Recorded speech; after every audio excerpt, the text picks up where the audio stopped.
A pair of serial killers roamed the Midwest, preying on adults and children alike. Always a step behind, agents had no choice but to follow the trail of bodies.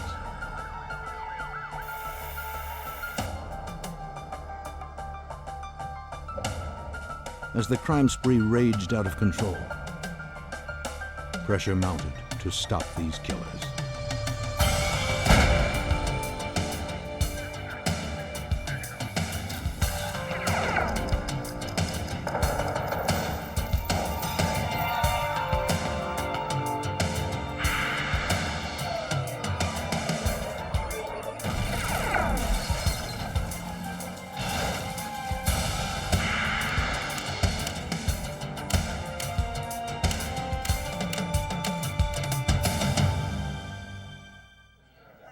They swept through 6 states like a plague, thrill killers acting without rhyme or reason. They targeted adults and young girls, kidnapping, murdering, then moving on to kill again. And in their rampage, they left plenty of clues. But moving targets are the hardest to hit. I'm Jim Kallstrom, former head of the FBI's New York office. The hunt was on for these killers with a knack for eluding authorities. We hoped a nationwide dragnet would bring them to justice.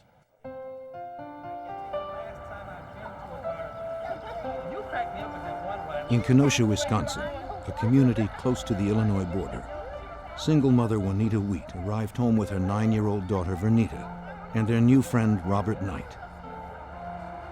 It was getting late on the evening of May 29, 1984, when they returned from a day of fun at a local carnival.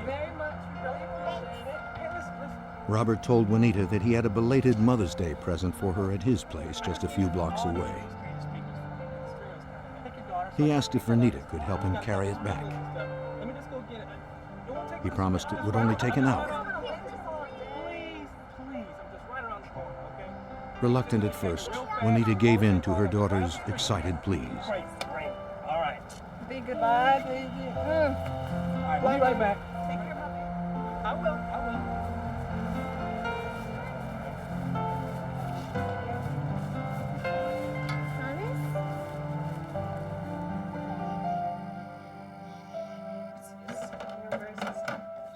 As it approached midnight, Robert and Vernita had not yet returned. Juanita was anxious about leaving her apartment to look for her daughter. If Vernita arrived to an empty home, the young girl might panic. But the worry became too great. Juanita decided to go and find her daughter.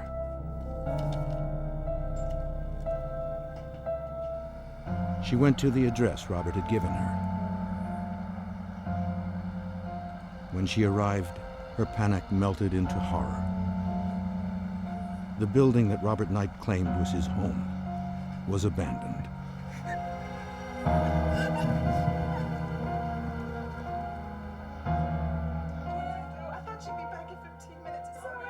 Not knowing where else to turn, Juanita went to her friend Ellen Reeves for help.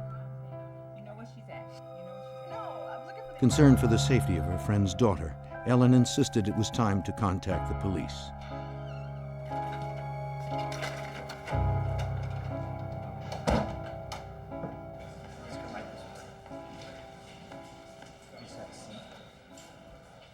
Juanita told the officer that her happy, outgoing daughter would not have run away. The officer's focus turned to Robert Knight. Juanita said she had met Robert a month earlier. He introduced himself while riding through the neighborhood on his bike. They had become friendly, and Robert had become fond of young Vernita. The police didn't have a Robert Knight on record. The officer asked Juanita to check mugshots for anyone who might look like him. Juanita scanned 2 books of photos.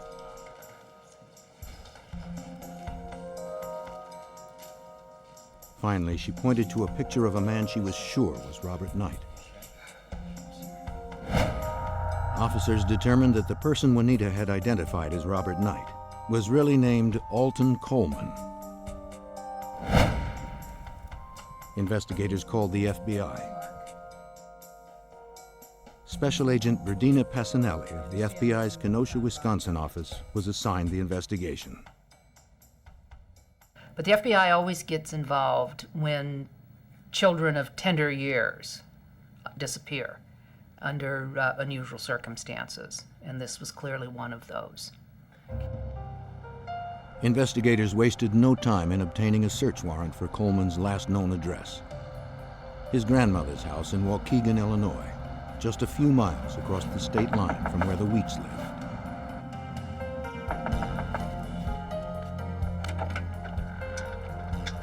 A young woman answered the door. When questioned by the detective, she identified herself as Deborah Brown, Coleman's girlfriend.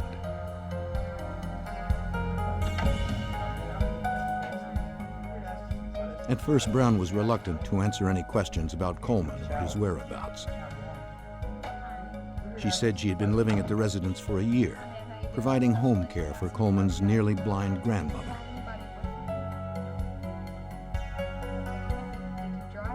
The investigators persisted. They finally convinced Deborah to cooperate. Do you know his whereabouts right now? She told them that Coleman had been gone all night, but came home alone at about 8 o'clock in the morning. He had come by to change into a suit for a court appearance later that morning. Can you tell me the last time you saw him? Coleman had been charged with raping a 14-year-old girl at knife point. Brown also admitted that Coleman had told her he had done something really bad the night before, That bad thing? but he did not explain what. Recently? Investigators waited at the house for Coleman's return while other officers canvassed the area. Okay, do you know if did he drive? He was nowhere to be found. The FBI joined forces with local investigators. Detectives from Kenosha and nearby Waukegan, Illinois, already knew Coleman's reputation. He was a violent criminal with a disturbing past. As I learned about Coleman, I realized he was extremely dangerous because the Waukegan Police Department had an extensive arrest record on him. He had been arrested almost 10 years previously for the rape of a 40-year-old woman, and he had a number of other arrests, mostly for assault, for molestation, rape of a child. And as you looked at these cases and you listened to the detectives who were familiar with him, you saw a picture of an increasingly violent person. The task force enlisted every available officer and agent to help in the search for Coleman and Vernita. Definitely, you want to get that? Well, our strategy that night was to find Alton Coleman. We sat down then at the police department and assembled everything we knew. We came up with information that he a lot of times rode the train, he took taxis because he didn't have a car. What happened then is we split up into teams and went out and started interviewing people. On the streets, investigators talked with drivers at various taxi stands. Everyone was familiar with Alton Coleman. The cabbies agreed that if they saw him, they would notify the police. The task force offered a $5,000 reward for information leading to Coleman's arrest.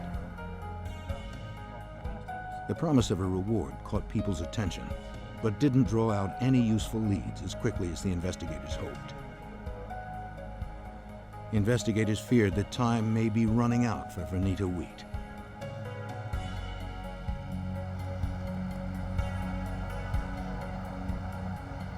On May 31st, 2 days into the investigation, a cab driver in Waukegan who knew Coleman from the neighborhood called in to report he was picking Coleman up.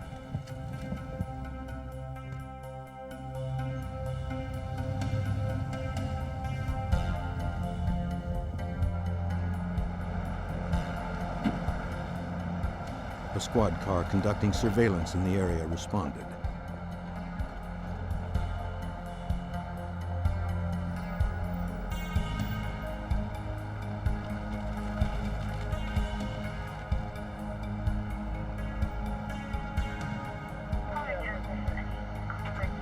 Coleman was dropped off at his sister Terry's place.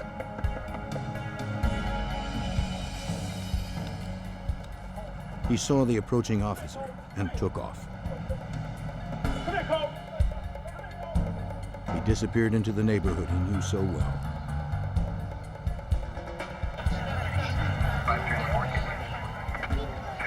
The investigation was only 2 days old, and their suspect was within their grasp.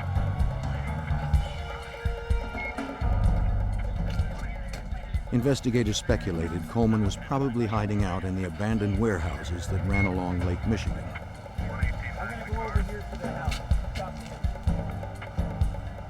Hoping that Coleman might respond to his sister's voice, the detectives summoned her. Waukegan Police, ma'am, please open up. I'm Detective Hansen from Luther, Antoine. Though she was Coleman's own flesh and blood, she was also a mother of a young girl. The agents convinced her to help. Talking to her brother through a bullhorn, she pleaded with him to turn himself in. Alton, you need to come on out and give yourself up. Meanwhile, officers and agents fanned out and searched the area. But even in such a confined space, finding Coleman would not be easy. Lieutenant Mark Hansen of the Waukegan Police Department was the lead investigator for the task force. This area has a lot of abandoned buildings, a lot of abandoned apartment complexes. It's heavily brushed. It was at nighttime, easy to escape in there and not be seen again. This was 1984. We didn't have helicopters with searchlights. We didn't have infrared. We didn't have the resources to fully encircle an area of that size. The search continued through the night. But after 8 hours, it seemed their suspect and their best chance of finding 9-year-old Vernita had slipped through their fingers. Desperate to generate leads, investigators saturated the local media with details surrounding the abduction. TV and newspapers ran photographs of Vernita Wheat, asking anyone with any information to contact the task force. The news spread quickly. Investigators were flooded with sightings of Coleman from the public. Most were dead ends. But one cab driver who saw Vernita's picture on the news contacted the task force. He remembered picking up Coleman and the little girl on the night of her disappearance. He had assumed they were father and daughter. The cab driver dropped them off around midnight near a scrapyard in the industrial section of Waukegan. That one particular night. Where did you take him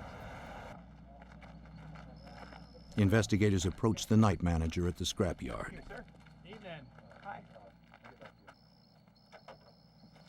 Sir, I'm Detective Hansen, Waukegan Police. Here's my card. This is Agent Showers. He told them that he had in fact seen a man with a young girl on the night in question.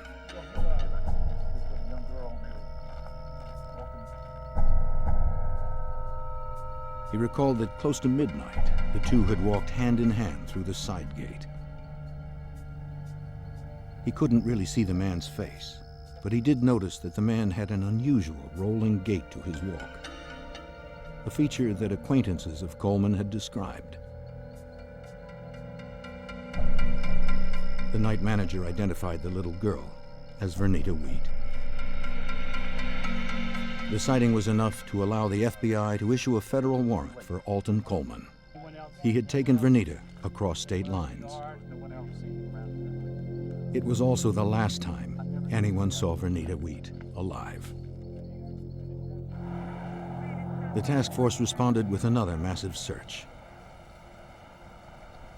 We had about 150 FBI agents and detectives from both Kenosha and Waukegan. We did a methodical search where Coleman was last seen with Vernita. This included using dogs going through the junkyard, house-to-house and abandoned building searches, all in this downtown area, and we found nothing. Investigators knew she was alive at midnight on the evening she disappeared. They also knew that Coleman was alone the next morning at 8 a.m. as he prepared for his court appearance. So total there's The question was, what happened to Vernita during that 8-hour gap? profile from FBI headquarters in Coleman. FBI Special Agent Jeff Showers was on the task force. he struggled to fit the pieces together. How far is he going to travel with this girl? The girl may not even be in Waukegan. She may be in another town. But we knew that the longer that we waited, it was getting dimmer and dimmer. Coleman and Vernita seemed to have vanished. On the night of June 19th, 3 weeks after Vernita's disappearance, investigators received a call from a man in Waukegan who was looking through an abandoned building for scrap metal to sell. On the second floor of the wrecked apartments, he made a horrifying discovery. The body of a child lay on the bathroom floor. Alton Coleman, the FBI's prime suspect in the abduction of 9-year-old Vernita Wheat from her home in Kenosha, Wisconsin, remained at large. As the hunt for Coleman intensified, a man scouring for scrap metal in an abandoned building in Waukegan, Illinois, came across the lifeless body of a young girl. The forensic team arrived at the building. Beneath a blanket, wrapped in a man's corduroy jacket, the investigators found the young girl. Her hands, feet, and neck were bound by a television cable. She was too badly decomposed to confirm her identity. But Special Agent Jeff Showers believed they had found the body of Vernita Wheat. The clothing matched the description that we had from the mother. She was still wearing the barrettes in her hair that matched from what her mother had described her as being last known to be wearing. She was wearing the green nylon jacket. In the pocket of the jacket were carnival tickets, and we knew from an interview of her mother that the night in question, Alton Coleman had taken Vernita Wheat to a carnival. While the investigators suspected the body was Vernita Wheat, it was up to the forensic team to prove that the remains were hers. They also needed to find evidence that could conclusively point to the killer. Starting from the location of the body, they worked their way out in concentric circles, collecting anything that looked like it could be used as evidence. Investigators swabbed walls and door frames in an effort to find prints.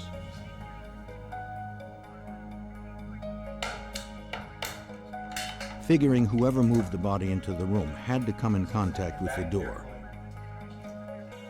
they removed it from its hinges and sent it to the FBI labs in Washington, D.C. Under the lab's microscopes, FBI examiners discerned a thumbprint on the door. In comparison to samples they had on file were conclusive. The thumbprint came from Alton Coleman.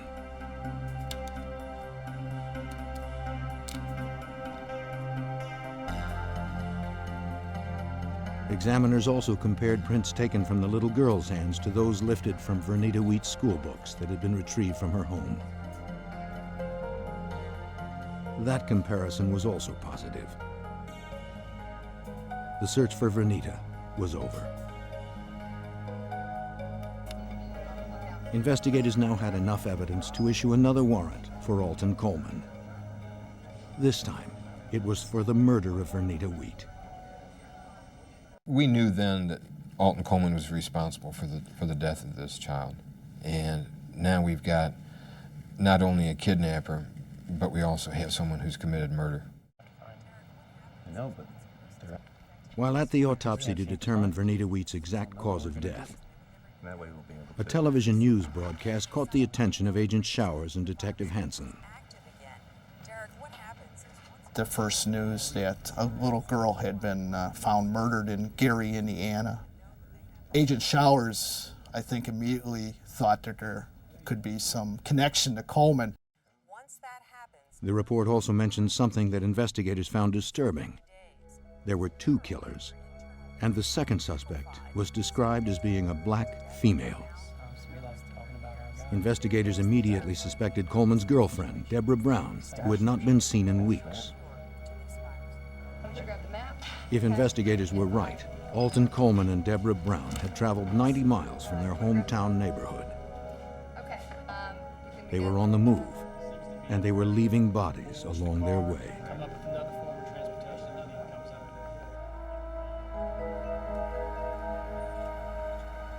it. At the hospital in Gary, Indiana, local police officers questioned 9-year-old Mary James about the afternoon of June 16th.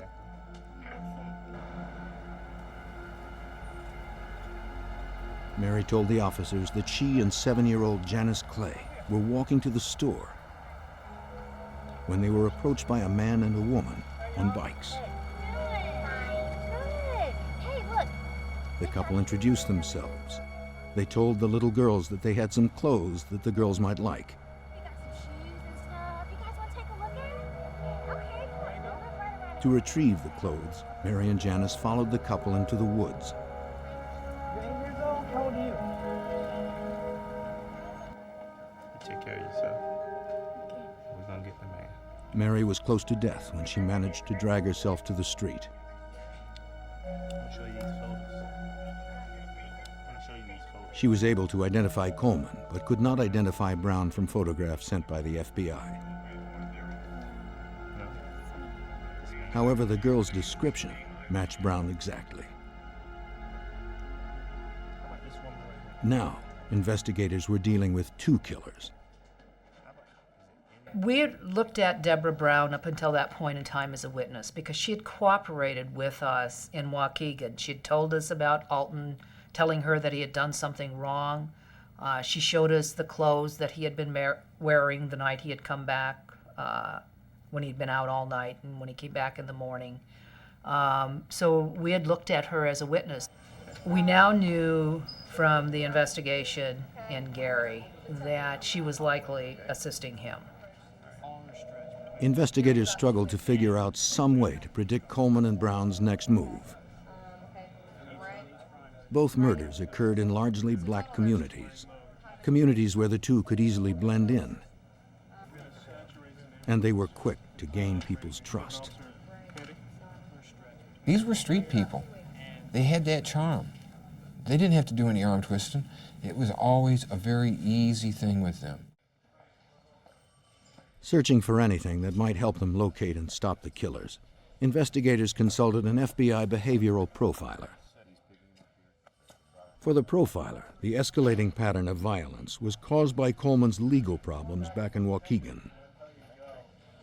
He saw the fact that he had taken Vernita the night before a court appearance on the rape of a 14-year-old, and that he had abducted her and then murdered her as an indication that he was responding to the stress of the court appearance, and so that he would continue to murder out of anger and stress and rage. Investigators had reason to fear that the 2 murders were only the beginning of a ferocious crime spree. To capture a serial killer, the profiler suggested a massive national media campaign aimed at the black communities. So we started a publicity campaign, releasing his photograph, releasing pictures of Brown to the media, press releases, everything we could to get his picture out in the forefront. Our hope was that somebody would see him and turn him in. But the task force was always a step behind. On July 8th, agents received information from local Ohio detectives about an elderly woman named Rose Wiggins who reported her daughter missing. Rose explained that earlier in the day she had come by to check on her daughter and found the door locked. Her young grandson, James, was too frightened to open the door. The detective convinced him they were there to help. Now he had nothing to fear.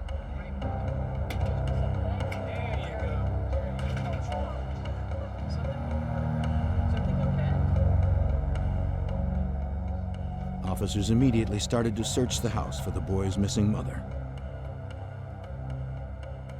While looking, they found 3-year-old Johnny, afraid like his older brother.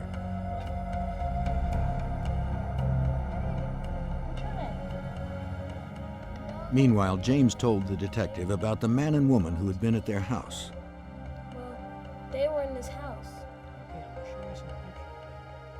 He showed the 8-year-old photos of the suspects, Coleman and Brown. This is the lady, right? James positively identified them as the couple who were there the night before. You're absolutely sure? Okay, Raymond. How you doing? Detective Smith. Searching the house for the boy's mother, the police found blood smeared throughout the kitchen.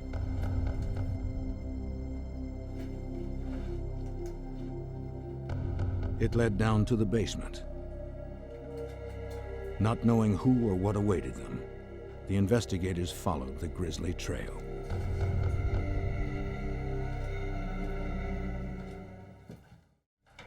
In Ohio, police responding to a missing persons call made an alarming discovery. The young son of the missing mother had identified fugitives Coleman and Brown as having been in their home. Blood stained the walls. They proceeded cautiously, not knowing if their suspects could still be lurking in the darkened basement.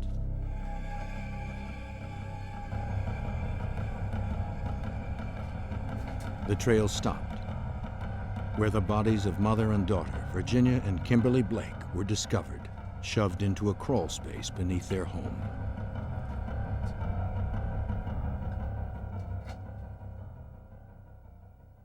Coleman and Brown. We didn't know where they were, and the violence connected with the murders and the crime scenes was beginning to intensify. The officers continued their search, still believing their suspects could be somewhere in the family's home. But they seemed to have slipped away, leaving behind unmistakable evidence, clippings of jerry-curled hair. James recounted for investigators that his mother, Virginia, had met Coleman and Brown earlier in the day.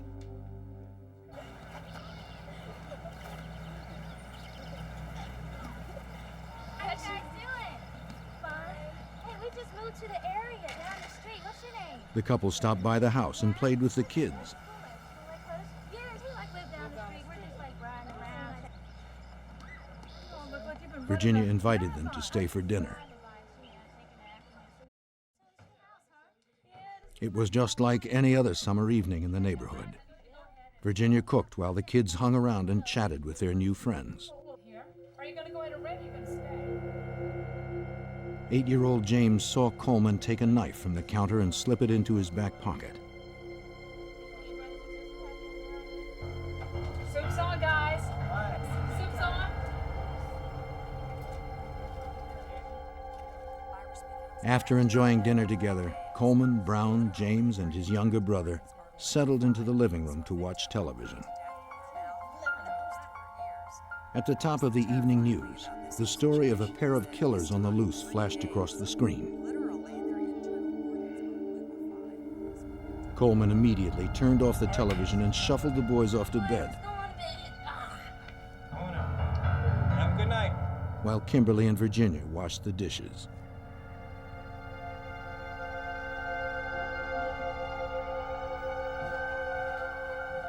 Aware of the growing media attention, Coleman realized he and Deborah needed to change their look. He found some scissors and cut off his hair.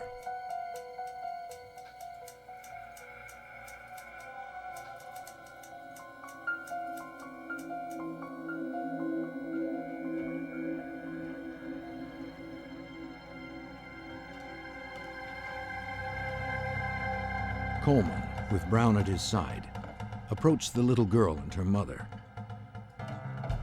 Just upstairs, James and Johnny were asleep.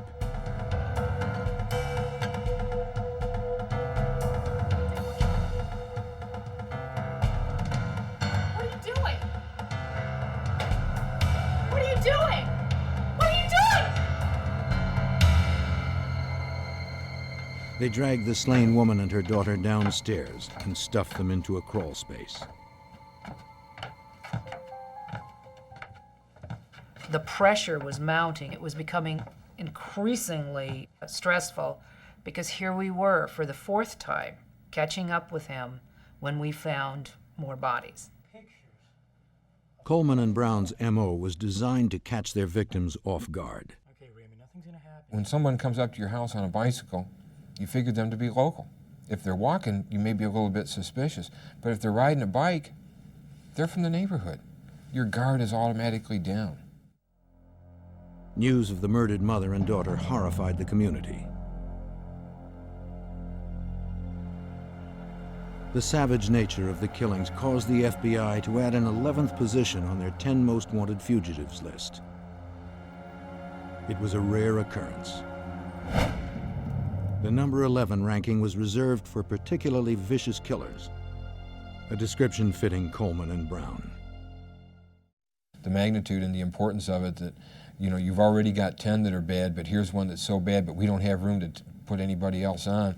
We're going to make an exception and put him on anyway, even though he's number 11.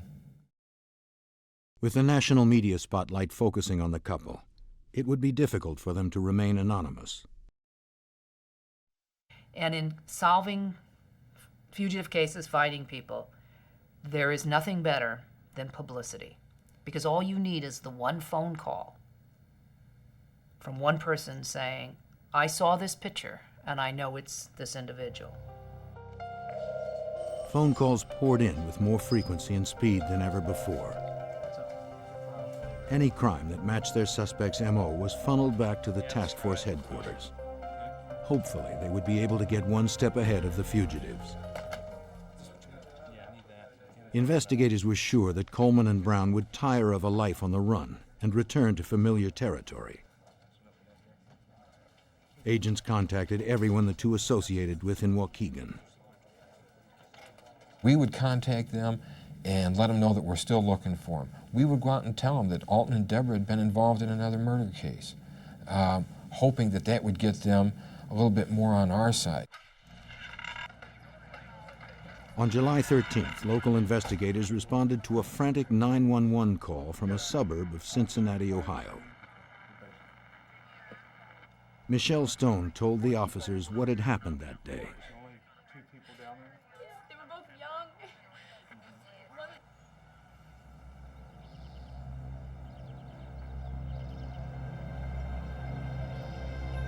A couple arrived at the Stones' house earlier that morning.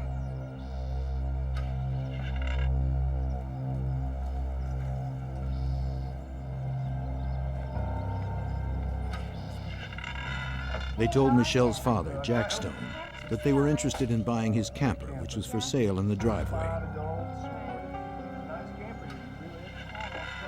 Jack's wife, Anna, joined them on the porch.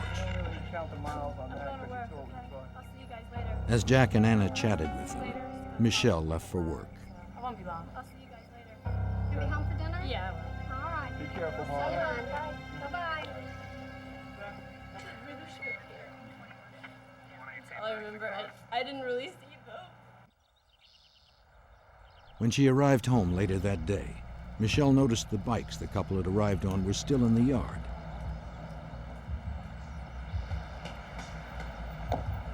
And her father's car was missing.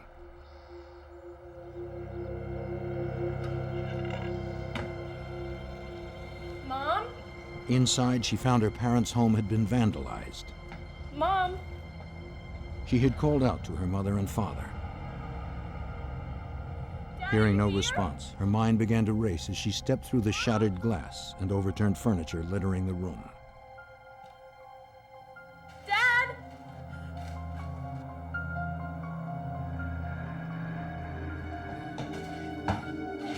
Mom? Dad? As she called 911, Michelle could hear a weak voice calling out from another room. Next to the basement door, she noticed a bloody palm print. Dad? Dad, are you here? She walked down into the dimly lit room, not knowing what or who she might find. Lying next to each other, motionless on the floor, she discovered her parents. Her father, Jack, was barely alive. As she reached to take her mother's pulse, she lifted the sheet. Her mother, Anna, was dead. Michelle waited by her father's side for help to arrive.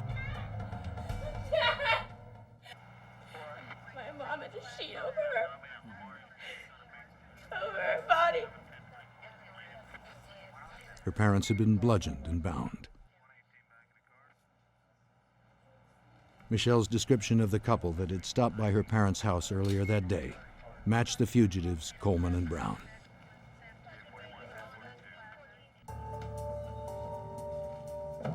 A forensic team went to work collecting evidence.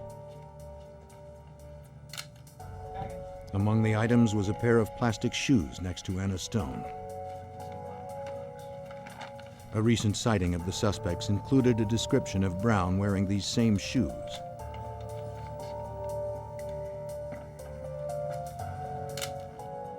Crime scene technicians also retrieved other bloodied tools found around the body.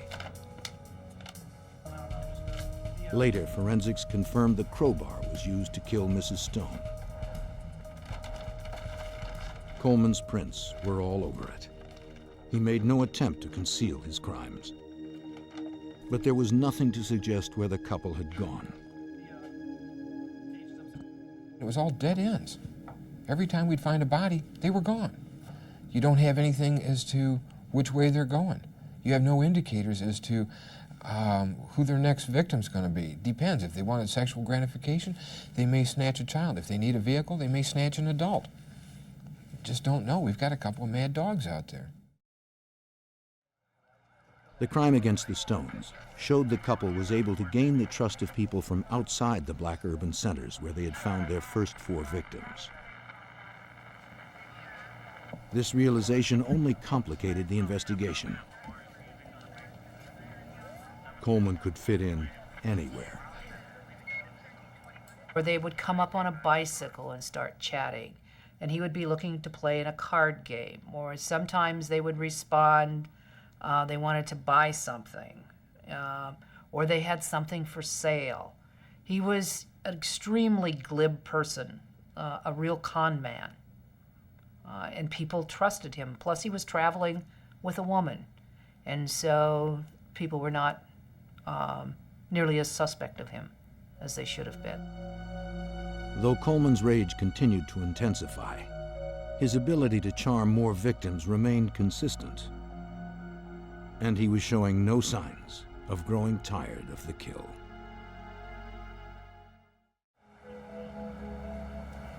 A month and a half had passed since Alton Coleman and Deborah Brown embarked on a killing spree that had left 5 victims dead. In Cincinnati, Coleman bludgeoned a husband and wife, leaving the wife dead and the husband barely clinging to life. Their car was missing. An APB was immediately put out on the vehicle.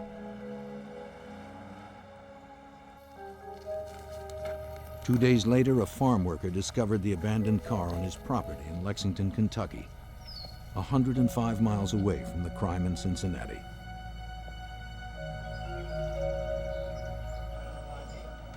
In less than 2 days, the fugitives had traveled hundreds of miles across 2 states. The FBI media blitz was leaving them with few places to hide. But the couple appeared to be heading further away from their home in Illinois, not closer, as investigators had hoped. When you're talking about Alton Coleman and Deborah Brown, they are not a normal killing machine. A normal killing machine is going to be one person. We've now got 2 out there. They're working together. They're feeding off each other, and one's giving support. Those are the problems. We couldn't separate them. We couldn't talk to one. We couldn't talk to either one of them. Knowing Coleman would eventually need to steal a car, the FBI saturated the Lexington, Kentucky area.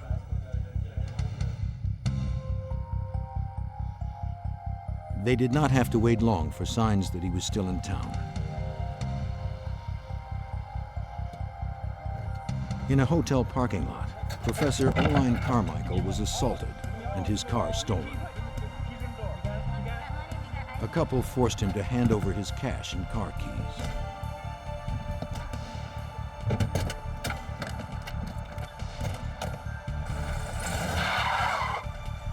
Leaving the professor wounded but still alive, they sped away.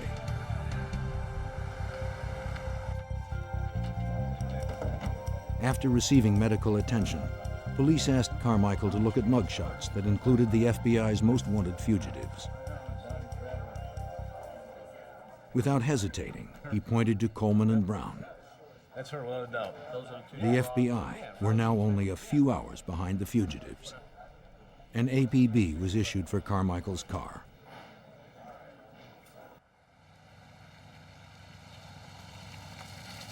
In a matter of hours, they received a response.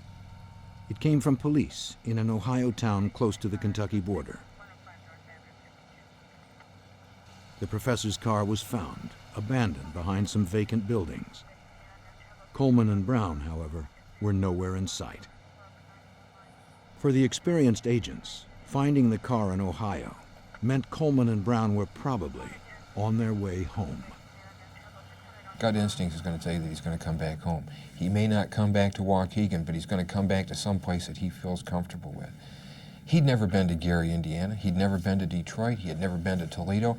Had never been to Cincinnati, Dayton, Ohio, Lexington, Kentucky. At some point, he's going to get tired and he's going to want to get back to comfort. Some place that he feels comfortable. He knows the streets. He knows the people. He's going to feel comfortable. He's coming back. The FBI immediately set up a dragnet. Agents and police officers from across several states joined forces to track Coleman and Brown as they headed home to Illinois. Reports of stolen vehicles or assaults were to be given immediate attention.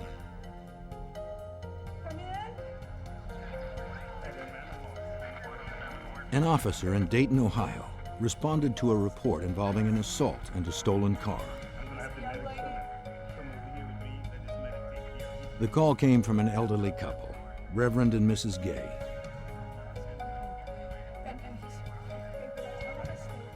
Reverend Gay had been badly beaten.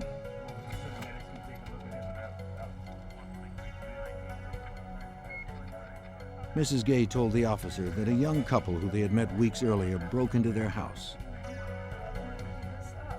After beating them, the attackers demanded the keys to their station wagon. According to the description, the attackers were Coleman and Brown. New leads were coming in at a furious pace. Coleman and Brown were still just out of reach.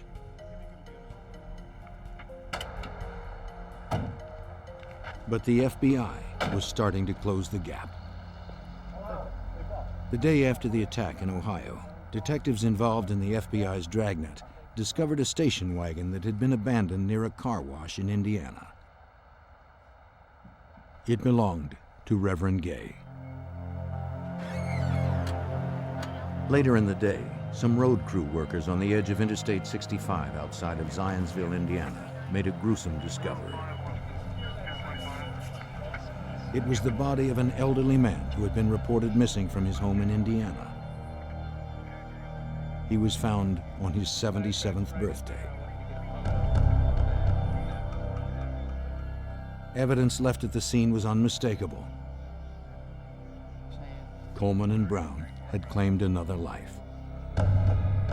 The body was found less than 20 miles from the couple's home turf.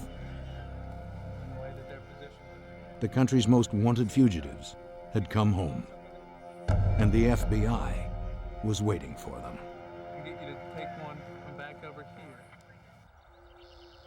For 7 weeks, Coleman and Brown assaulted and killed victims in 6 different states.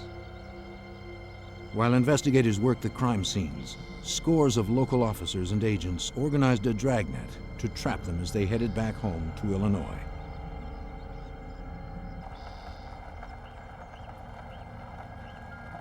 The aggressive media campaign was having an impact. On July 20th, in Evanston, Illinois, a man spotted Alton Coleman with Deborah Brown in Mason Park.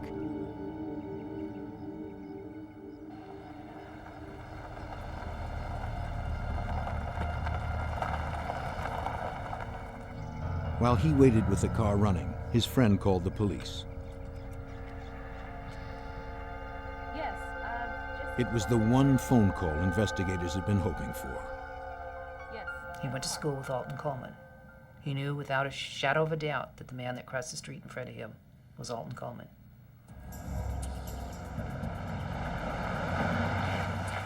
Evanston police responded.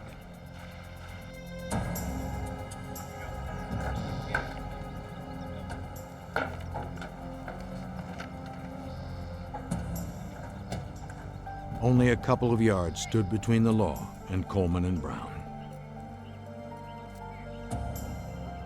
With surprising ease, they were able to corner Coleman. He insisted they had the wrong man. A second pair of officers surrounded Brown. When asked, she gave a different pair of names for herself and Coleman. What's your name? Trina Williams.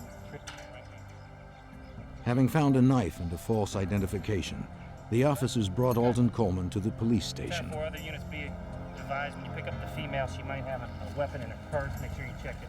She's 10-0. A search of Brown's handbag uncovered a .38 caliber pistol.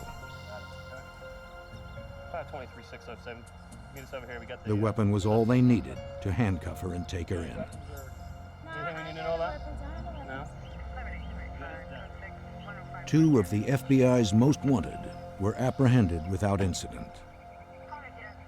After nearly 2 months, the violent rampage was over.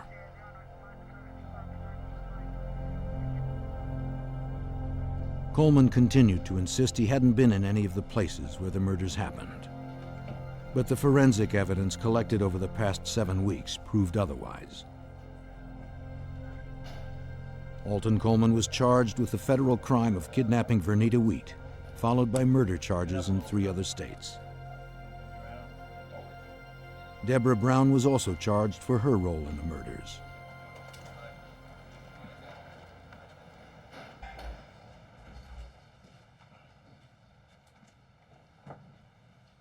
As investigators from the task force looked on, a strip search uncovered a bloody steak knife. It would be linked to yet another murder, a 15-year-old Ohio girl, Alice Myers. Illinois State's Attorney Matthew Chancey was given the task of prosecuting Alton Coleman. In his mind, the motive was simple. With Vernita Wheat, he crossed a threshold, and once he crossed that threshold, it was easy for him, and I think that he enjoyed it.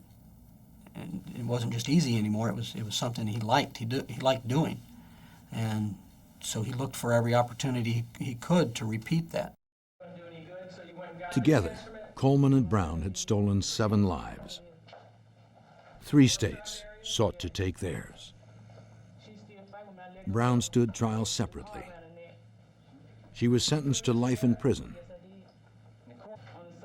Until the end, she was committed to Coleman.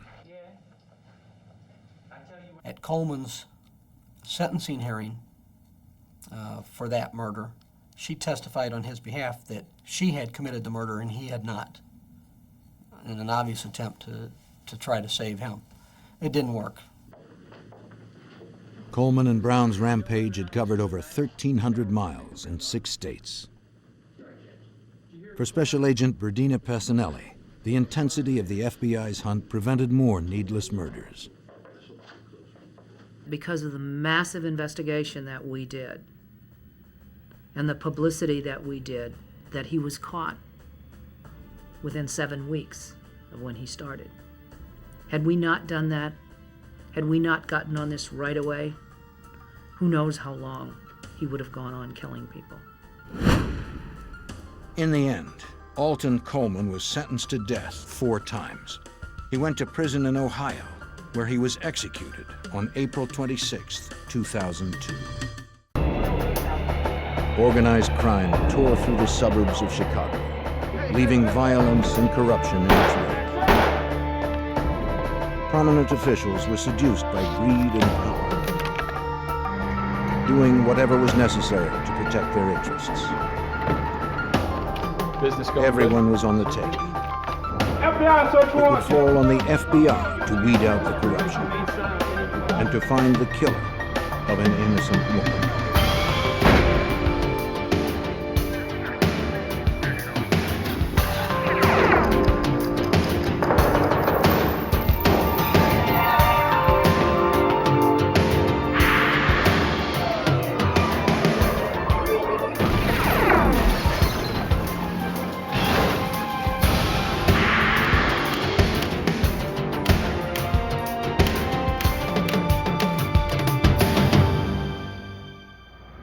Willow Springs, Illinois seemed like any other quiet Midwestern community, but it was really one of the most corrupt places in the nation.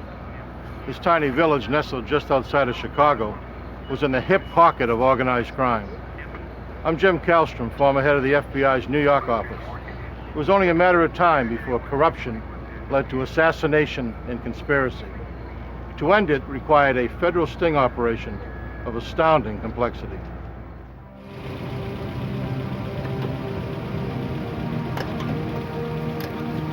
The bank of a sanitary canal in a remote industrial area became the site of a gruesome crime.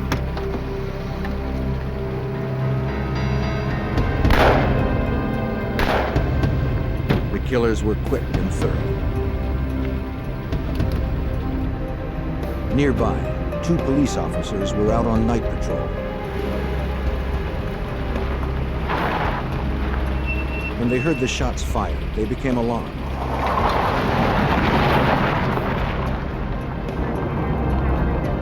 One of the officers drove towards the canal to investigate.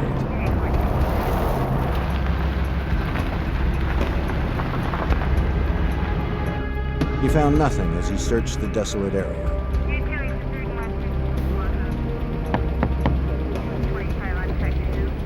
Hey, Chief. Also on the scene was Willow Springs, Illinois Police Chief Michael I Corbett. heard it earlier myself, and I've already checked the area, so He too saw nothing. I got it covered. See you later.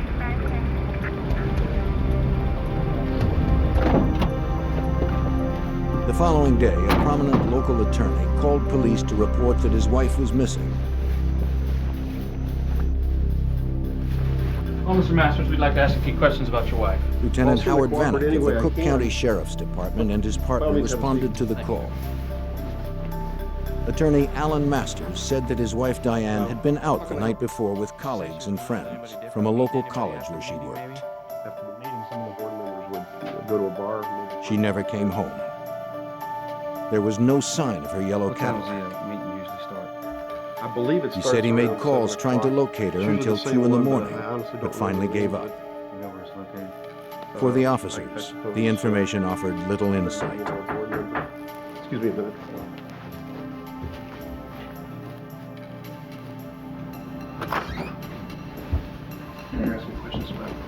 Lieutenant James Keating of the Cook County Sheriff's Department joined the officers. Yeah, by all means, you can sit down. Sir, we were just asking Mr. Masters questions about his wife's disappearance. He asked Masters if he could have a look around the Be house. happy to. Sure. Yeah, by all Masters means. agreed. No, not at He all. had nothing to hide. Proceed. The officers continued their questioning. Anything else you can tell us? As far as I Reluctantly, Masters offered some new information. Professor, somebody works for the college. He suspected that his wife Diane had been having an affair. I have no idea Maybe who the he two is. lovers No, had I run don't- off together. I don't know who he is or what he looks like. I just have my suspicions. Excuse me, guys. I think we need to wrap this up.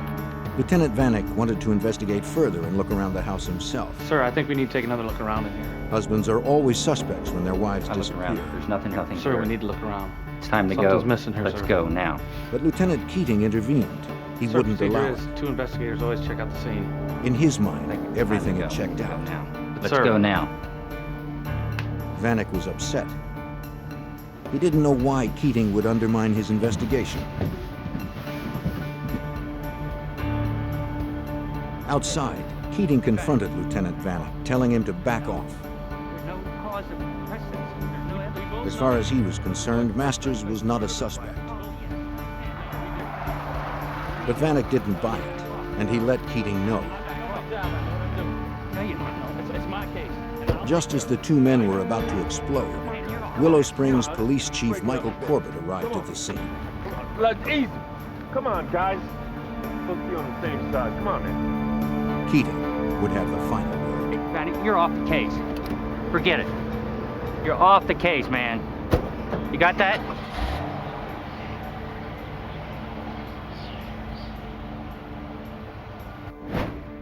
The question still remained, where was Diane Masters? Her disappearance grabbed the media's attention. And Diane, if you would, please come to She had been very active in the local community. Diane had worked hard to help open a shelter for battered women. She was also involved in local politics and sat on the board of the Moraine Valley Community Also, we'd like to College. present Diane with this plaque to show She her did how not much we appear to thank have any her for all enemies. the hard work and her dedication in opening this crisis center, something that is needed desperately in this community. But investigators began uncovering other details. It was reported by Diane's friends that her husband was controlling and abusive, and that Diane was planning to file for divorce. Assistant U.S. Attorney Tom Scorza followed the case.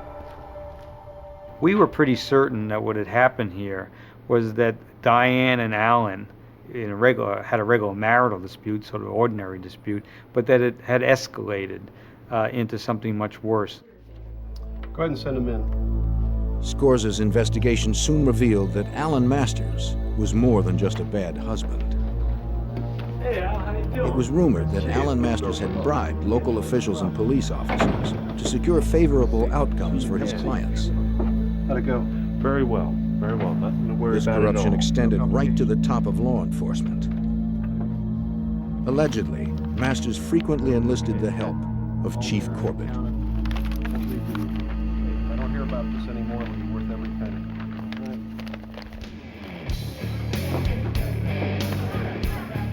It was also rumored that Masters and Chief Corbett were involved in safeguarding some of the Chicago mob's betting and prostitution rings, which were run out of show clubs throughout suburban Cook County. But investigators were focused only on Diane's disappearance. With no evidence and few leads, that investigation stalled.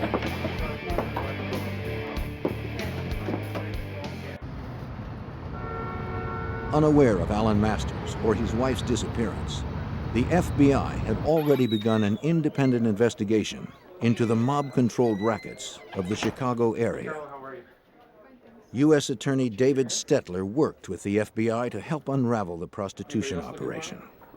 Okay, thanks. At that time, there were a number of topless, bottomless joints that one could go to, and many of them were undercover fronts for prostitution. So you could go in, you could watch the naked girls dancing on the stage, and for a price, you could retreat to the back, either to a booth or a back room, and engage in one form of sexual activity or another with the dancers. The club owners knew that their customers would spend more on drinks and prostitutes if they could use their credit cards. But the patrons were reluctant. They did not want bills arriving at their homes or businesses with charges incurred from nightclubs with seedy names. The club owners found credit card transaction companies that were willing to process the charges using false but respectable business names.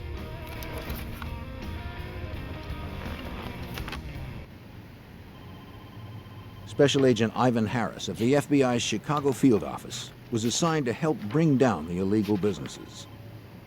The scam was using various companies in order to launder credit cards through their business to make it appear that businessmen were actually eating at a restaurant or using a limousine service to incur the charges when in fact they were charges for prostitution. Larry Wright was one of the credit card transaction company owners. Wright would pick up the week's transactions from the clubs and process them through his company, National Credit Service, or NCS. One of his clients was a club owner named Joseph Marin, whose club was a front for a mob-controlled prostitution house. Wright wanted to expand his own operations. He approached Marin about setting up an illegal betting club. Marin was willing to help out the man who made him money. Wright would first need to pay protection money to local police in order not to be exposed and arrested. You feel pretty confident? Marin was the man who could arrange that protection. Wright was more than willing to pay.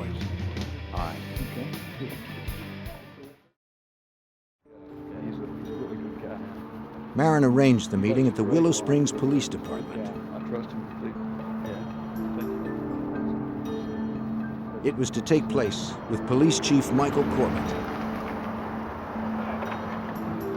It was believed that Corbett had been handpicked by the Chicago mob boss to oversee and protect their interests in and around Willow Springs. The word on the street, of course, was that no one could do anything in Willow Springs without the permission of the Chief of Police, Mike Corbett. The message also was, from virtually anyone you would talk to, that he was so powerful, that he was so well connected, that nothing could ever be done about him. I just want to make sure I don't get any unexpected visits. Corbett agreed to help Larry Wright set up the new betting operation for a price. Not quite yet. In return, Corbett assured him he wouldn't get any heat from his officers. All right. Larry Wright was well on his way. He returned to his office at National Credit Service, operated out of a nondescript office park location. Wright worked with 2 other staff members. Doing great. Larry, great. But these were not ordinary employees. NCS was not just a credit card transaction service for illegal activities. It was a front for the FBI. Larry Wright was actually undercover special agent Larry Damron. And he and the FBI were using NCS to work their way into the heart of the corruption in Willow Springs. While local investigators struggled to unravel the disappearance of a prominent attorney's wife, the FBI had set up an undercover operation in the town of Willow Springs, just outside of Chicago. Their target, organized crime, and the corrupt police who protected them from prosecution. The undercover work was often painstaking and frustrating. FBI Special Agent Larry Damron explains the difficulties inherent in undercover work. During the course of the undercover operation, you try to immerse yourself in what you're doing, and you try to assume that role because it's necessary for you to do that in order to accomplish anything. Oftentimes you'll hear people make comments, or you'll see people do things that in any other circumstance they would be arrested for immediately. And so what you have to remember is you're in a role and you play that role out. Damron had heard stories about how the mob resolved problems.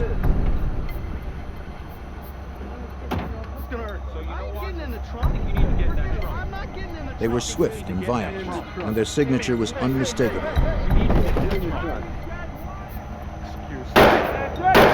2 bullets in the head. There was no room for mistakes.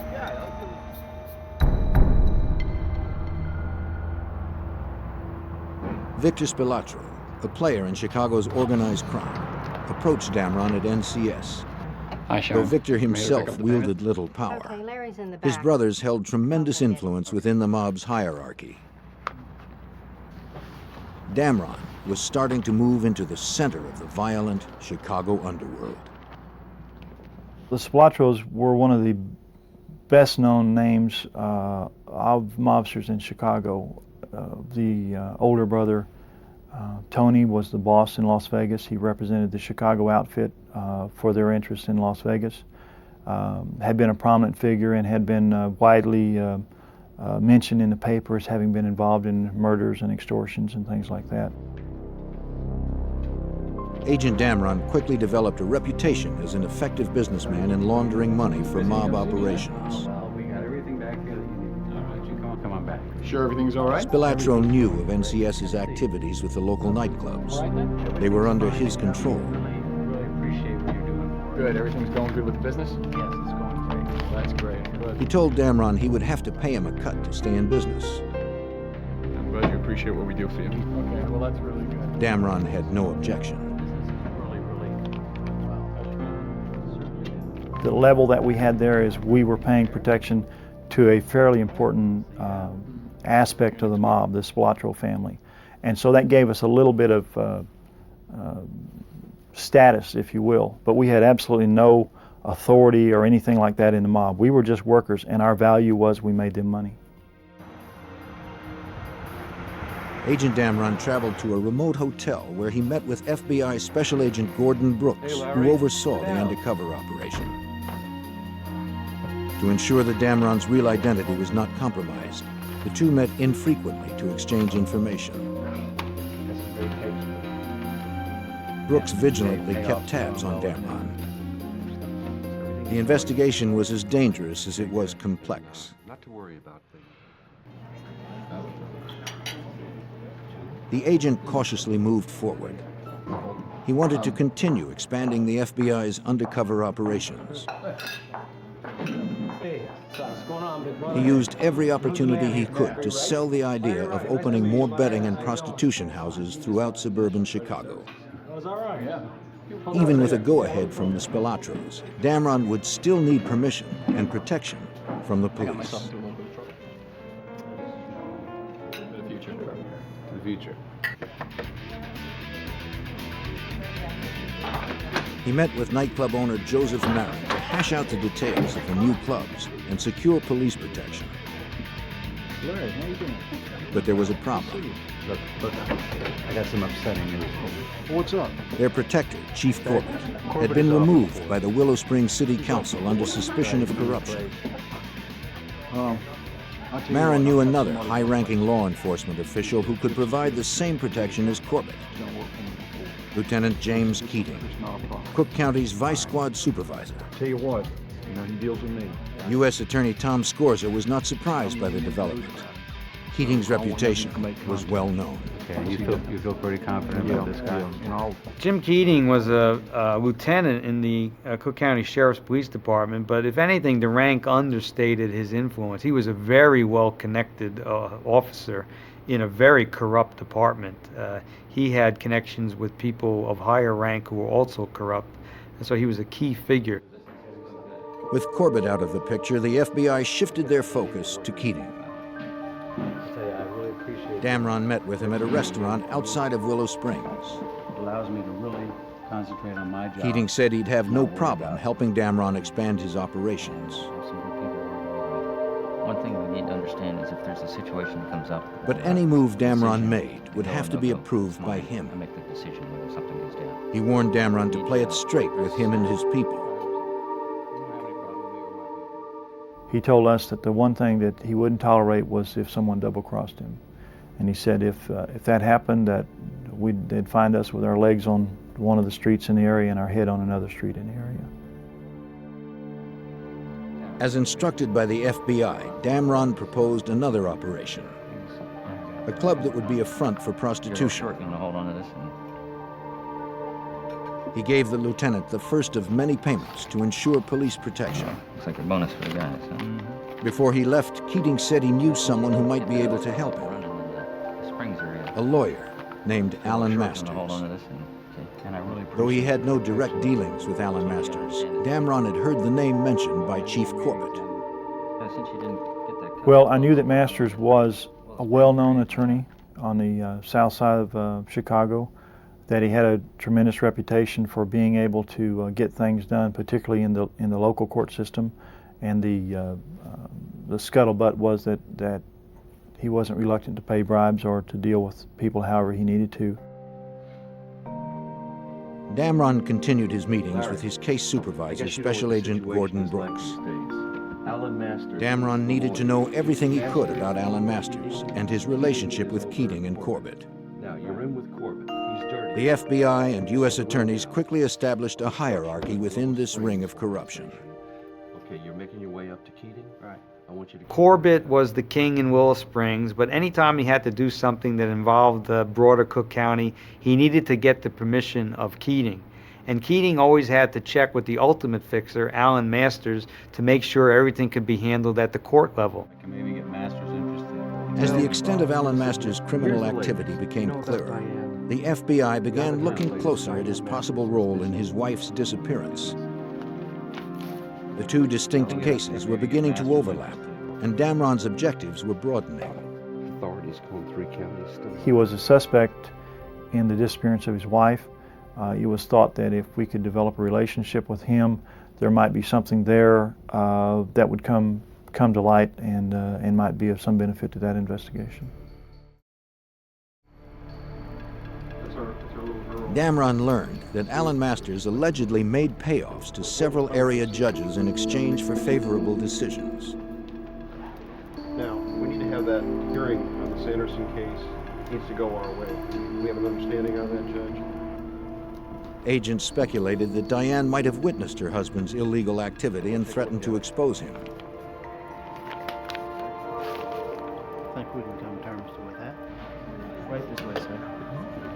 Now trying to elicit information about Diane's disappearance, Damron continued his efforts to make inroads into the corruption around Willow Springs.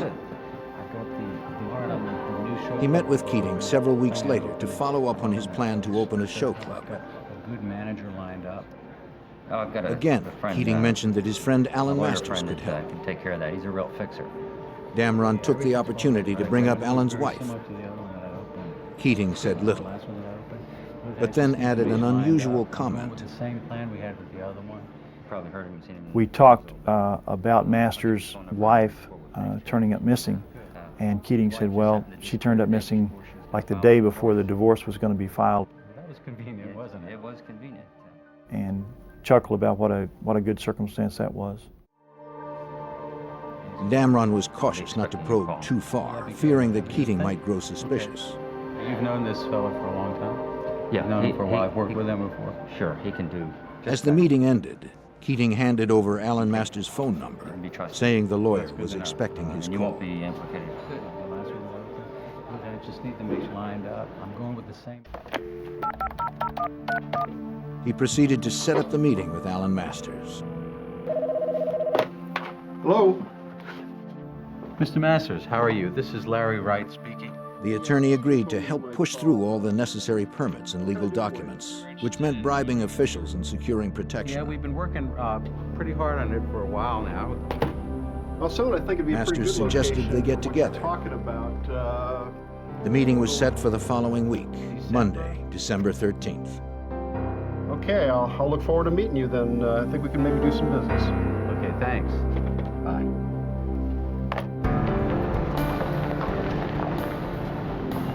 Before the meeting would take place, however, a police officer on routine patrol near the sanitary canal area in Willow Springs noticed something unusual. Tire tracks led directly into the canal. He immediately called for assistance. Little did he know that the lid was about to come off the underworld in Willow Springs. Find these trucks out here and mark. While the FBI continued their undercover operation in the Chicago suburb of Willow Springs, an officer out on routine patrol made an alarming discovery. Tire tracks leading directly into the sanitary canal. Police officers and a dive team responded to the site. Overseeing the investigation was James Ross, an honest cop appointed by City Council to replace Michael Corbett as the police chief in Willow Springs. Though Corbett had been ousted from the department, his legacy of corruption remained.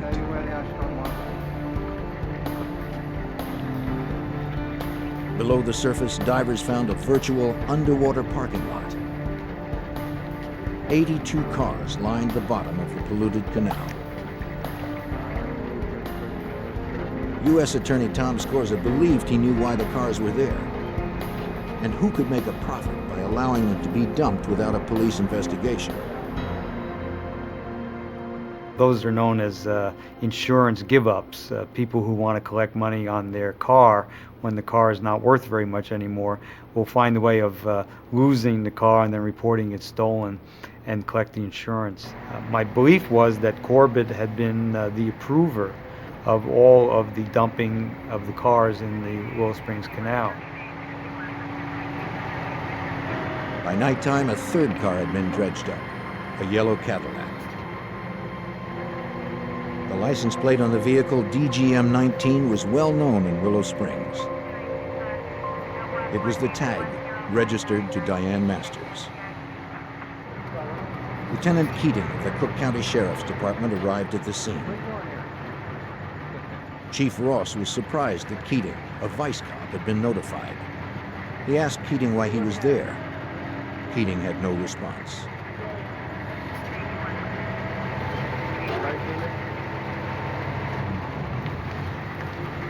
officers continued examining the Cadillac.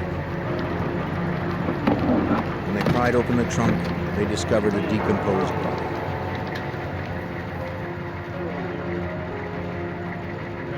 Ross immediately ordered that the car and the body be taken back to a city garage where they could be thoroughly examined for clues.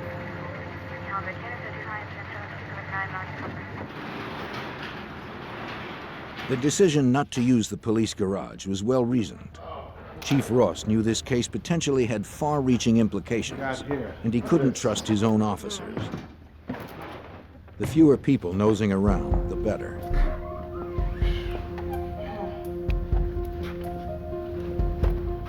State police began to scour the car and the body for evidence. They found .22 caliber shell casings in the trunk.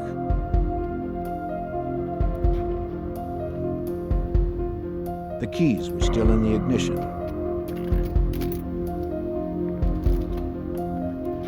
Eerily, the watch on the deceased body and the dashboard clock had stopped at exactly the same time, 1:50. They removed the body for further forensic investigation.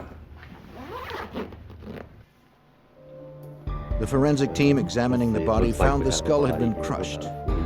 They also discovered 2 bullet hole entries in the left cheekbone. The bullet fragments inside the skull were removed and sent off to the FBI lab for ballistic evaluation.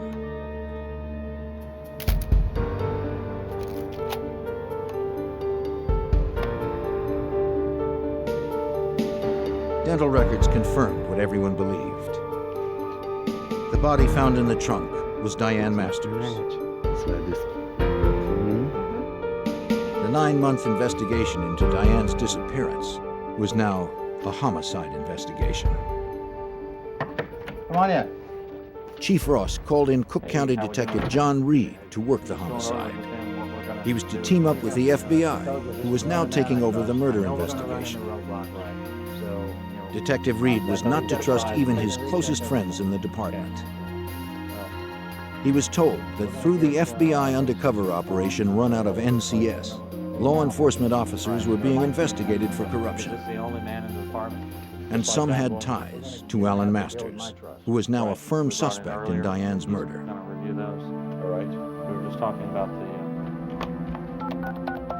As Agent Harris and Detective Reed initiated their murder investigation, Agent Damron continued his undercover operation. Today to set up a time and place for our meeting. He called Alan Masters to confirm their meeting to set up the show club. I'm jammed. I expect to be in court all day tomorrow. I'm sorry. Well, Masters was evasive and next seemed week's distracted. Okay too, if that's okay with you. Maybe we can work something out then. Just give me some time. He canceled the meeting. Okay, thanks, Mr. Wright.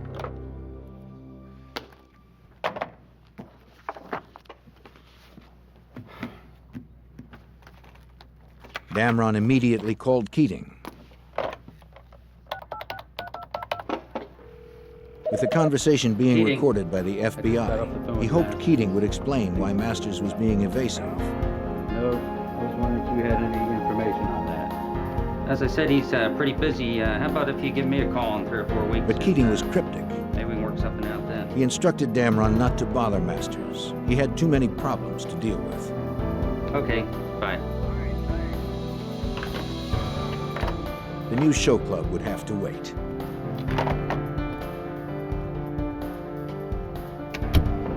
What do you got for me? Here are the transcripts. Damron met with Agent Brooks.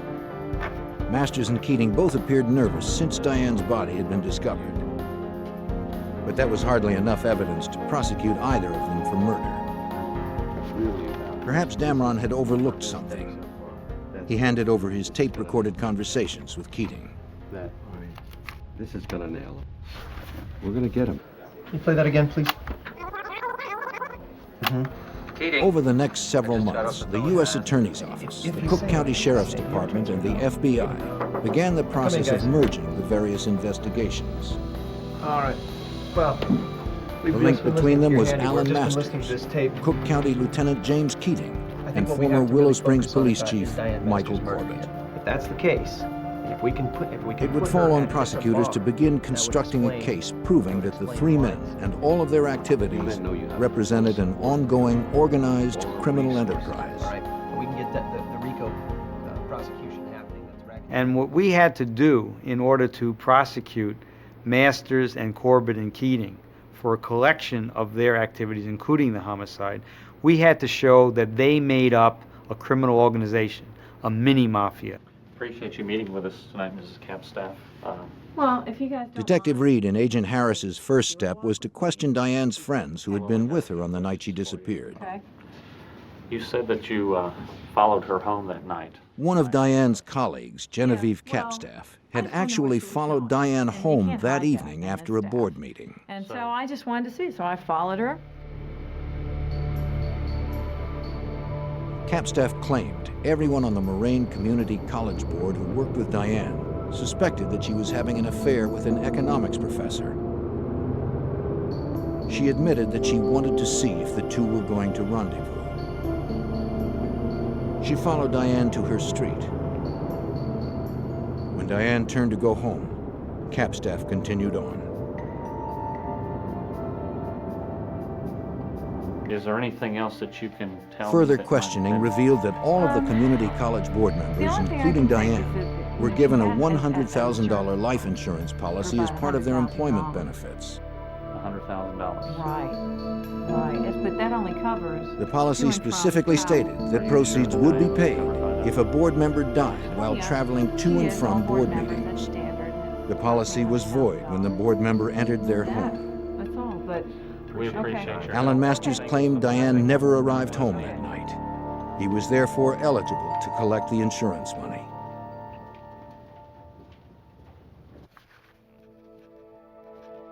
Several months before Diane's body was discovered in the trunk of her car, Masters filed a claim with the insurance company. After filling out all the paperwork, he sent it off. Though Diane's fate at that time was unclear, Masters had a judge declare her legally dead. As a result, he was about to receive $100,000.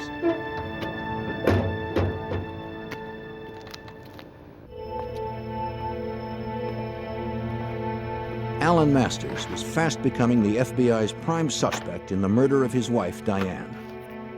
Shortly after her body was discovered, investigators learned that he had filed a claim with his wife's insurance company. Within a few months, 2 checks appeared in the amount of $50,000 each. If federal agents and prosecutors could prove Masters was responsible for his wife's death and that he profited from it, it would be one more element that showed that he and his accomplices were involved in an ongoing criminal enterprise. Homicide in a federal racketeering case carries much more jail time than a state charge. As the investigation began to take on a clearer focus, FBI agents working the Undercover case received bad news.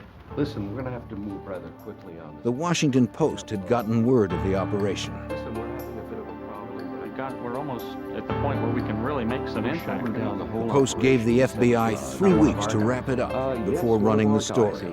We have some have to be closed down. Is that right? Yeah, something like that. All 16. Agents had no choice but to quickly bring their undercover operations to a close. Here, so please do me a favor.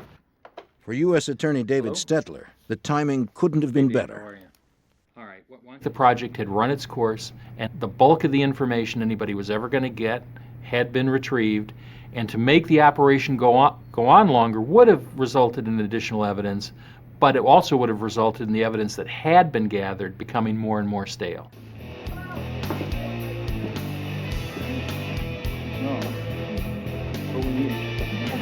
Agents had meticulously pieced together the web of corruption that extended to the nightclubs under mob control. Now it was time to shut them down. Go, FBI, open the door. Open the door. The FBI hit all of the clubs on the same night with massive force. Several hundred officers and agents raided over a dozen clubs throughout Cook County, including those in Willow Springs. Stay right here. Go on in, fellas. Stay right here. Sit tight. All right, hands behind your back. This ain't helping anything. Shut up. Inside the clubs, federal agents were able to collect volumes of incriminating evidence.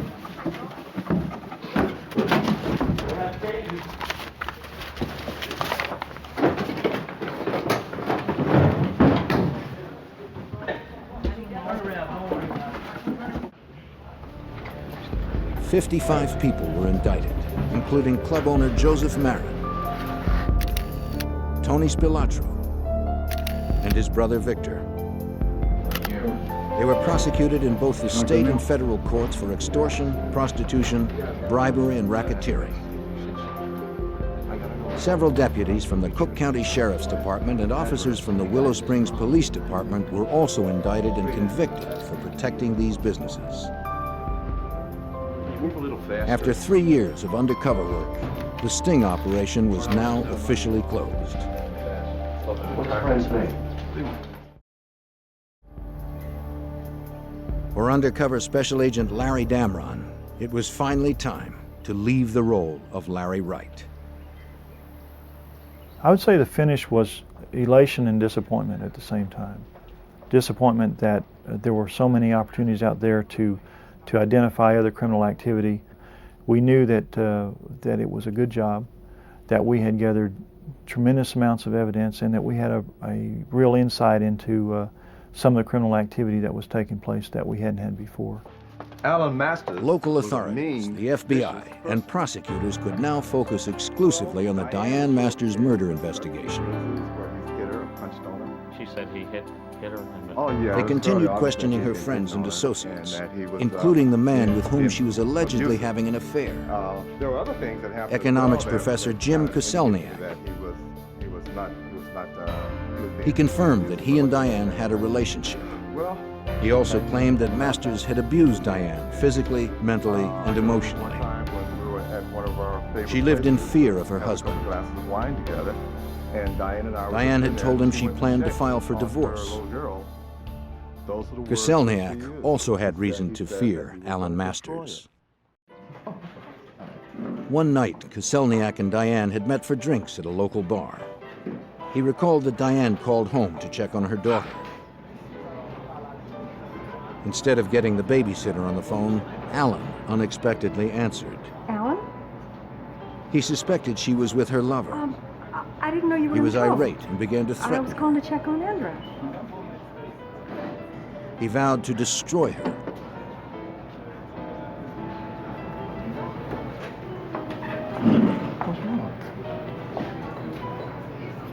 Koselniak said Diane returned from the phone call and was very upset. He went to the bar for more drinks. There, a man suddenly confronted him and began firing off a series of questions. Yes, I did. The man never identified himself. 10, 12 years. What's your name? He asked Koselniak's name and where he worked. Koselniak. Koselniak. Though the man said little else, Koselniak felt he had just received a threat. Stay away from Diane.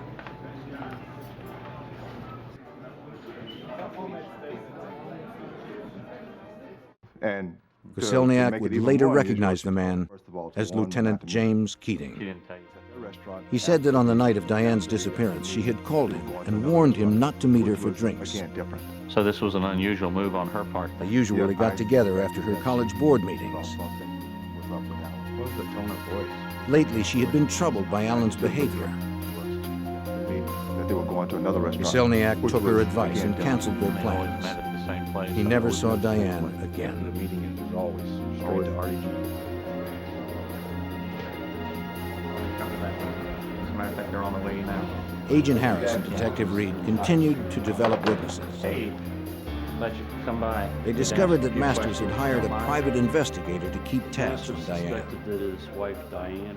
We subsequently developed a cooperating individual named Ted Nakaza, who was a private investigator with Alan Masters. Masters had requested Ted Nakaza to place a bug on his home telephone number because he suspected his wife Diane was having an affair. I got a few tapes. Hey, what do you guys got for me? Nykaza told investigators the bug was successful in exposing Diane and Koselniak's affair. Good news. Ted Nykaza played back a telephone conversation, captured on tape, where Diane was talking in a highly sexual way with the boyfriend, Jim Koselniak. According to Nykaza, after playing the tape, Alan Masters declared his intention to kill Diane and to get Keating to make it look like an accident. Alan Masters wanted his wife murdered, and he had the resources to get away with it. You gotta stay cool. The FBI and local authorities continued to uncover evidence against Alan Masters and his associates that pointed towards a conspiracy to murder Alan's wife, Diane. Through a private investigator hired by Alan Masters, Diane's affair had been exposed. His wife was cheating. Alan's rage was out of control. Yes. But investigators had no hard evidence to charge him with murder. After an exhaustive 5-year investigation, that was about to change. He intended to have Diane killed. They uncovered a Cook County Sheriff's deputy who was willing to talk. Agent Harris. Deputy Jack Bachman had startling information. Keating brought me into his Bachman office. had been too afraid of the consequences of coming forward on his own. Did he say any more? He claimed that he had been approached to kill Diane. The offer had come through Lieutenant James Keating. Bachman had a series of conversations with Keating, and ultimately Keating asked Bachman if Bachman would be interested in the job of actually stalking and killing Diane Masters. Bachman said Keating offered him $25,000 to carry out the hit. And, Michael Corbett, the chief of police, had already agreed to dispose of the body. Bachman declined the offer. No, sir, I'm sorry. I can't get involved in anything like that. No, sir. Through Keating, Masters had clearly solicited a straight murder. about this meeting we just had, and Well, no, but he did offer me $25,000. This was one of the final pieces Prosecutor Scorza needed to bring an indictment. He said he wanted to eliminate her. I said, what do you mean? What we were able to show is that when Alan Masters decided to kill his wife, he simply was able to turn to the two police officers that he'd already been working with on corrupt activities and criminal activities. And that made the homicide and the planning of it and the solicitation of it, it made it an activity of the criminal enterprise. The pieces had finally come together. And Diane Masters. Investigators put together a likely scenario of Diane Masters' murder. She said she heard something. Alan Masters had found a hitman to kill Diane and her boyfriend when they met for the usual drinks after her college board meeting. However, Diane didn't meet with Koselniak that evening.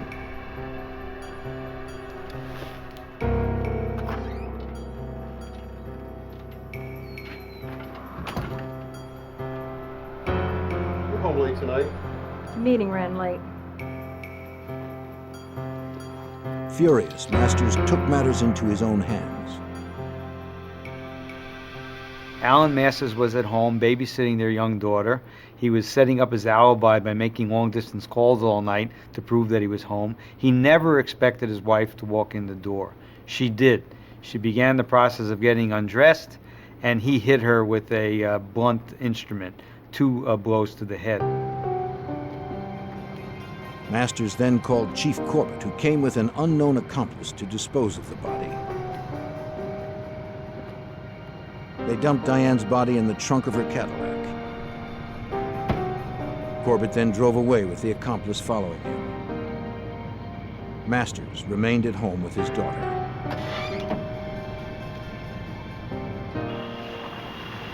They drove to the remote sanitary canal.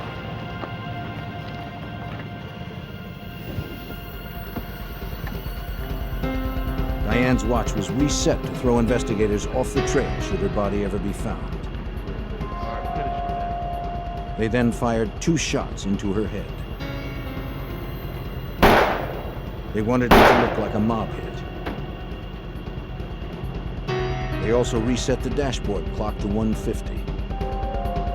Alan Masters made sure that he was on the phone at the time to corroborate his alibi.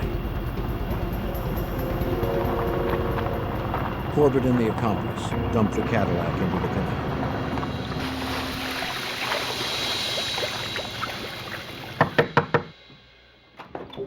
In June of 1988, 6 years after Diane's murder, investigators brought charges against the three conspirators. Former police chief Michael Corbett was the first arrested on federal charges of racketeering, bribery, and conspiracy to solicit and cover up the murder of Diane Masters. Special Agent Ivan Harris tried to elicit a confession. Mike Corbett subsequently confessed that he was in fact the person that had put Diane Masters' car in the canal. He disavowed any knowledge, knowing that she was in the trunk of the car at that time.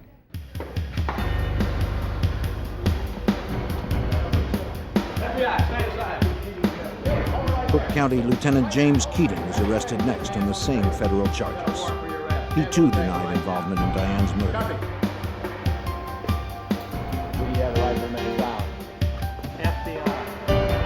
And finally, Alan Masters.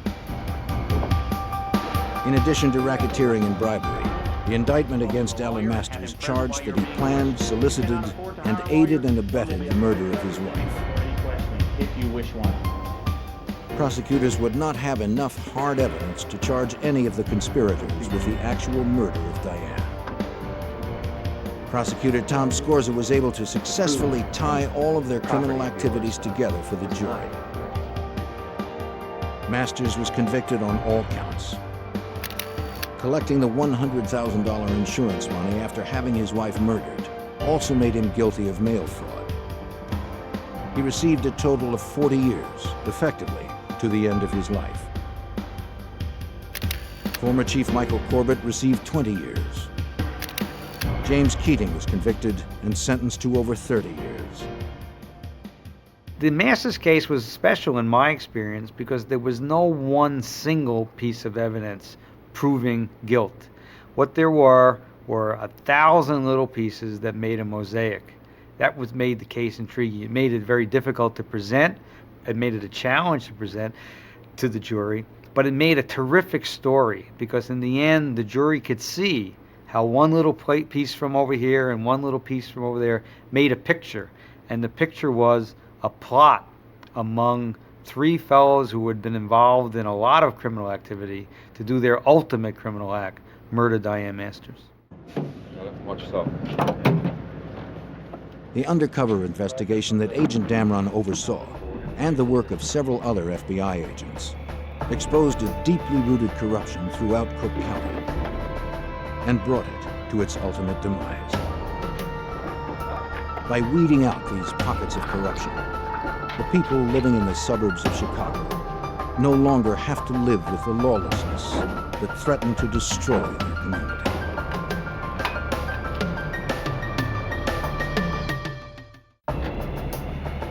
A day that began with a class field trip ended with a parent's worst nightmare. Family and friends worked with local police and the FBI in an urgent search for a missing daughter. An unlikely suspect eventually emerged in the girl's disappearance. Faced with conflicting testimony, the FBI would need to rely on forensic evidence to convict a predator.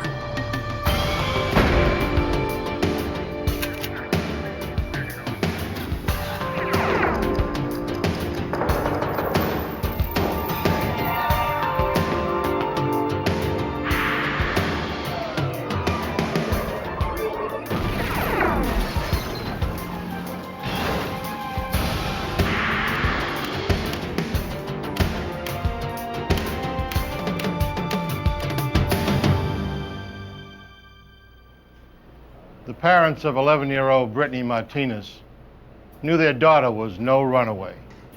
But that was all they knew. Something had happened to her, something terrible. When they failed to find Brittany in their quiet Illinois neighborhood, they called the police. I'm Jim Kallstrom, former head of the FBI's New York office. The FBI was soon brought in to grapple with conflicting witness reports, false leads, and a lack of clues. Agents wouldn't stop until they found Brittany and the truth.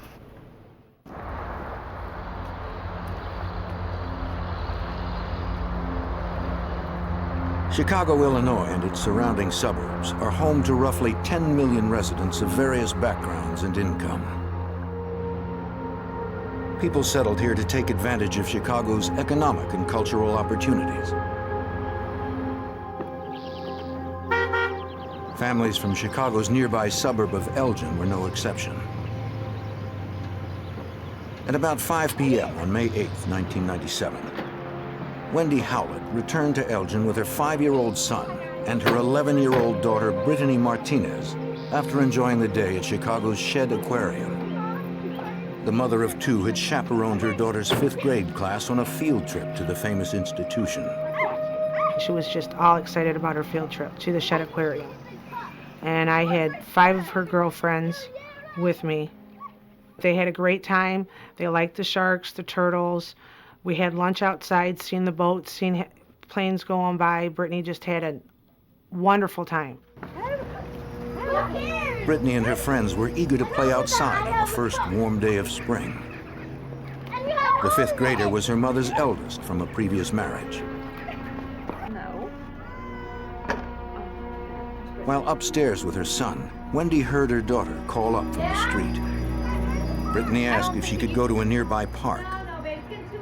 I looked down the window and she was looking up, and I said, no, you can't go, you know, because I thought she was maybe just going with one friend, and she actually went with 5, and I'm like, okay, there's a group, you can go, just be back by 6 o'clock. All right, have fun. The park was only 2 blocks away. Her son was too young to go with them, so Wendy offered to take him to his Aunt Pam's new house for a short visit. Since Pam lived in the neighborhood, the walk would be brief. On the way out, Wendy left Brittany a note, then bumped into her downstairs neighbor. She told him that if he saw Brittany return before 6 o'clock, her daughter had 2 options: wait for her mother upstairs, or come to her Aunt Pam's house alone. 45 minutes later, Wendy had returned from Pam's without seeing Brittany. She figured she was still at the park with her friends. Wendy fixed a quick meal for her son while she waited for her brother to pick her up for work. At about 20 after 6, her husband, Scott Howlett, came home from his job. Scott would watch the kids when Wendy worked part-time in the evenings with her brother as a custodian. And he walked in and I said, well, I got to go to work now. Brittany's at the park with her friends. And he looked at me and said, no, she's not. Her friends are outside. Wendy's heart sank. She went to the window to check with Brittany's friends. And they all looked up at me and said, she went on her bike to Aunt Pam's house, to where you are. I said, well, I'm home. Have you seen her since? They're like, no. Brittany's friends said they'd returned from the park a little while ago. Wendy called her sister-in-law, Pam. Hey, Pam, you seen Brittany? No, I seen her at the park. About half an hour ago. But Brittany had not shown up yet. The family went off in search of her. It wasn't normal for Brittany not to call me. From like 6 to 6:30, I'd normally know where she's at. So that was unusual to begin with for my daughter not to be in contact with me. It also wasn't like Brittany to be out alone. In a few hours, it would be dark. My husband left to start searching on foot, thinking maybe she could have been at this park still, on the way to Aunt Pam's or something. We didn't know. When we didn't find her by like 8 o'clock, a mother's instinct, I knew there was a problem. Wendy called 911. Elgin patrol units were immediately dispatched. Sergeant Robert Beater of the Elgin Police Department was a detective at the time. He knew that when police respond quickly, they usually find the minor unharmed. Anytime we receive a phone call regarding a missing child, we take it pretty seriously. Initially, we make contact with the people who call us. In every case, we normally search the residence, the person's residence, inside, just in case, to cover the bases in case the person is hiding under the bed or in the closet, and that's happened in the past. That wasn't the case with Brittany. Wendy told officers that her daughter was last seen wearing jeans, a blue t-shirt, yellow socks, and white sneakers. Police had to consider the possibility that Brittany had simply run away. They started asking me about my daughter, and they're like, are you sure she's not at her friend's house? I said, the friends she would have been at, they're right there. They started asking me, are you sure she didn't run away? Was she angry? Was she mad? I'm like, no, we had an awesome day all day. She was with her friends, and it's not like my daughter not to notify me this long. Investigators next questioned the Howlett's downstairs neighbor. He said that Brittany and her friends came back from the park at about 5:50, 20 minutes before Wendy had returned from her sister-in-law Pam's house. The neighbor said he gave Brittany the message from her mother. She could wait upstairs or go to her Aunt Pam's alone. According to him, Brittany seemed excited about going to see her aunt.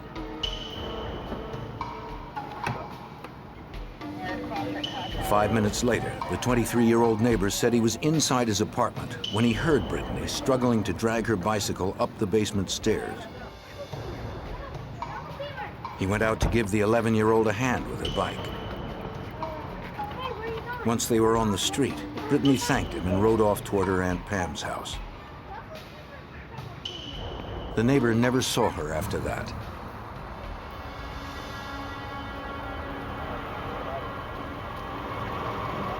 As word of Brittany's disappearance spread, more police and family members continued to gather to help in the search. At around 9 o'clock, Wendy's younger brother, Eddie Milka, pulled up. Brittany's uncle was shocked by the news. He told his worried sisters that he had also seen Brittany outside the apartment at around 6 o'clock when he had stopped by to pick up Wendy for work. He'd gone to work alone when he learned Wendy wasn't home. Milka said he would go to search for his niece at the park. Investigators continued to question people who lived close by, hoping someone had seen something that could point them in the right direction. But no one else had seen the 11-year-old on her bike after she left her house. Neighbors were reporting no type of disturbance or any unusual activity in the neighborhood. It was a very nice day, kids out playing. There was just no signs of her being taken from the scene by force. So we were very concerned. Brittany! The searchers fanned out in every possible direction the fifth grader could have wandered. Brittany! They began in the park where Brittany and her friends had been playing.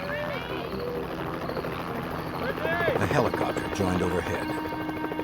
Brittany! Other volunteers searched dumpsters and alleys in the area. Brittany and her bicycle seemed to have disappeared without a trace. As the night wore on, the searchers straggled back, weary and discouraged. Wendy remained at home, hoping for news on her daughter's whereabouts. During that search, I wanted to go out and help search, and they advised me that I should stay home just in case she called, or maybe it could have been a ransom or whatever. So I stayed home, as hard as it was, and no phone calls, no nothing. My husband, my mom, my sisters, they were all out searching here, going to parks. They continued to search all night.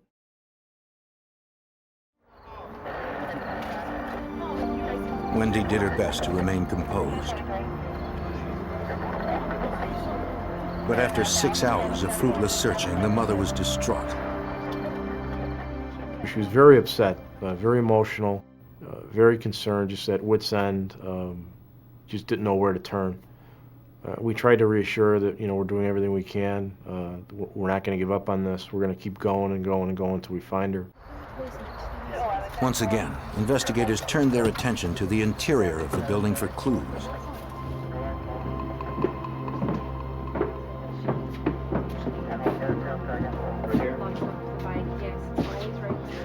In the basement, they were surprised to find Brittany's bike.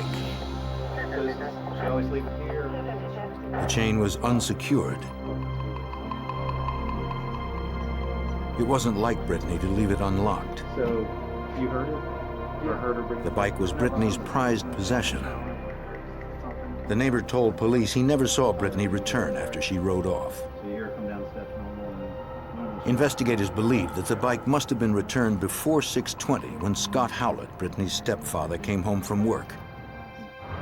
Hoping for a lead, several officers returned to the station to search the database. Illinois state law requires that all convicted child molesters register with the local police. Investigators sought past offenders whose records might point to a likely suspect. Obviously, your number one concern would be if there's anybody in the area that could be prone to this type of behavior, taking a young child. So we naturally assume, let's cover the base with sex offenders. They discovered that a registered sex offender was known to reside a few blocks away from the missing girl's apartment. Local officers knew the man was currently homeless and lived in his van. They also knew where he usually parked at night.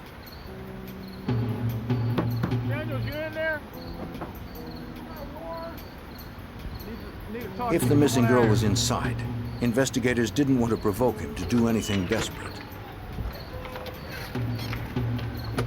Brittany was not there. Nothing inside indicated Brittany had ever been in the van. He claimed to have no knowledge of the missing girl and gave the detectives an account of his activities that day.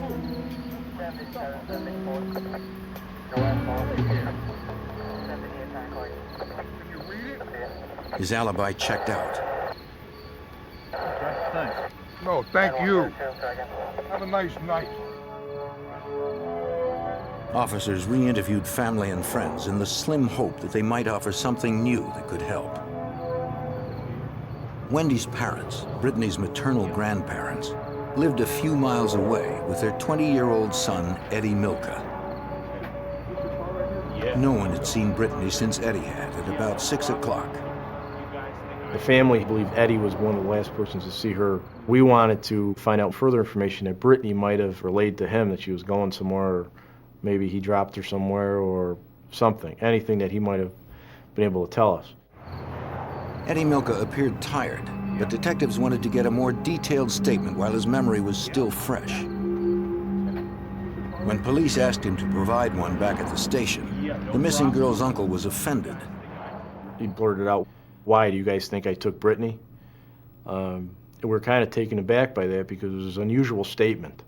We weren't accusing him of anything, we were just asking for his help. Despite the offense and the late hour, Eddie agreed to talk to them at the station. Anything to help investigators locate Brittany. Mind if we take a look at your car? Sure. He also allowed police to search the car he'd been driving to quell whatever suspicions they may have had. In that type of a search, you'd take a look and see if anything would draw your attention to the car. Maybe some item of clothing that she was wearing at the time. Not that we expected to find that in there, but we need to explore all avenues. There was a garbage can in the back seat of the car. There was a vacuum cleaner in the trunk of the car. And that didn't surprise us because Wendy had told us that that's what they do. She and Eddie clean places at night generally. Eddie accompanied the police to the station. Detectives hoped he'd have the answers they needed to find his missing niece. Brittany Martinez was still out there, somewhere, and investigators didn't know if she was dead or alive. In the early morning hours of May 9th, 1997, Wendy Howlett's 11-year-old daughter, Brittany Martinez, had been missing from her Elgin, Illinois home for almost 11 hours. Extensive searches and interviews through the night had turned up no trace of the missing girl. Desperate, Wendy Howlett reached out to the community for help. We called the Polyclass organization. They sent us information and what to do and what procedures to follow to get her picture on the internet for those missing and exploited children. We started calling any of the news channels to see if they can get her picture on TV, to see if someone maybe seen her. If one news station said no, we called the next one. Chicago morning news programs broadcast appeals to the public to be on the lookout for the brown-haired 11-year-old. Authorities set up a hotline, hoping for the call that would lead them to Brittany. Like many in the community, Elgin Police Detective Robert Beater was deeply troubled by the case. This investigation was particularly difficult because of it involved a small child. She was 11 years old, and actually at the time, my oldest son, was 11 years old, and it kind of hit home. When you first get these cases, 99 times out of 100, you can find the person rather quickly. So as time goes on, it just became very draining to try to determine where this person's at. Okay, Eddie, tell me what happened that evening. Racing against time, detectives turned to Brittany's uncle, Eddie Milka, for help. Although the 20-year-old janitor had been up all night, detectives asked him to detail what he could remember about the last time he saw his niece. He said that at around 6 p.m., he arrived to pick up Brittany's mother, Wendy, who was supposed to help him clean a building that night. Eddie recalled seeing his niece outside with her bike. He asked where her mother was. Brittany said that her mother was not home. Eddie couldn't wait for his sister. He had to be at work, so he said goodbye, hugged his niece, then left at around 6:15. He said he wasn't sure if Brittany had taken her bike inside afterwards. At about 6:45, Eddie stopped at a convenience store to buy a pack of cigarettes before work. He stayed at work until 8:30 and discovered that Brittany was missing at about 9. He had searched 2 parks that night where he knew Brittany often played. But like the rest of the family, he turned up nothing. Afterwards, he stopped by the house of some friends and admitted smoking marijuana with them. Now he was exhausted and wanted to get some sleep. At some point in the interview, he said, "Listen, guys, you're just going to have to let me go because I don't have anything else to tell you. I'm tired. I want to go home." And at this point, it was like a 3-hour interview, and we didn't have any reason to keep him there, so then we brought him home. With time working against them, Elgin police contacted the Chicago field office of the FBI. That was pretty recent. From experience, FBI Special Agent Beth Malarkey knew that if Brittany was not found in the first 24 hours, the girl's chances of survival were slim. The initial hours are incredibly crucial. We all know in law enforcement, and having worked previous kidnapping cases, that the longer the child goes missing, the less likelihood there is of recovering the child, certainly alive. And our mission is to recover a live child. The FBI offered local authorities additional manpower, plus a computer system that helped organize, cross-reference, and manage leads. These resources became increasingly valuable as calls flooded in. There were hundreds of leads that were called in by the public because of a number that was disseminated to the public for anyone having information. All of those leads were cataloged and checked. People's alibis were checked. Investigators decided to follow up on Eddie Milka's alibi as well. They spoke to the president of the company whose building Eddie was scheduled to clean the night before. The executive had worked late that night and saw no one else in the building. When he locked up at 8:15, the president's car was the only one in the lot. Investigators also checked the convenience store where Milka said he bought cigarettes. The store was equipped with a 24-hour surveillance camera. The detective scanned the video recorded on May 8th from 6 to 8 p.m. He never saw Brittany's uncle enter the store. Eddie Milka had lied about his whereabouts. The other family members were interviewed, and what they told us turned out to be true. All their whereabouts were accounted for. Other people were able to verify their statements. Everything that Edward Milka told us turned out not to be true.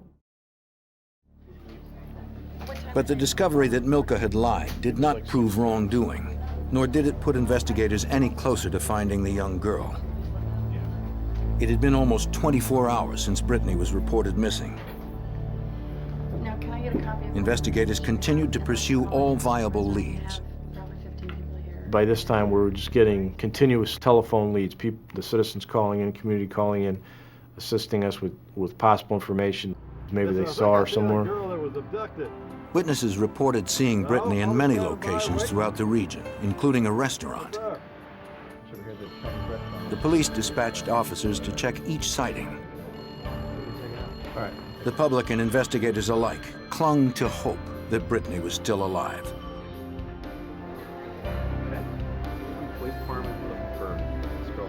Each time officers responded, they were disappointed. Police found only conflicting stories and unconfirmed accounts. By the end of the first day, investigators were forced to consider the possibility that they were no longer looking for a live victim.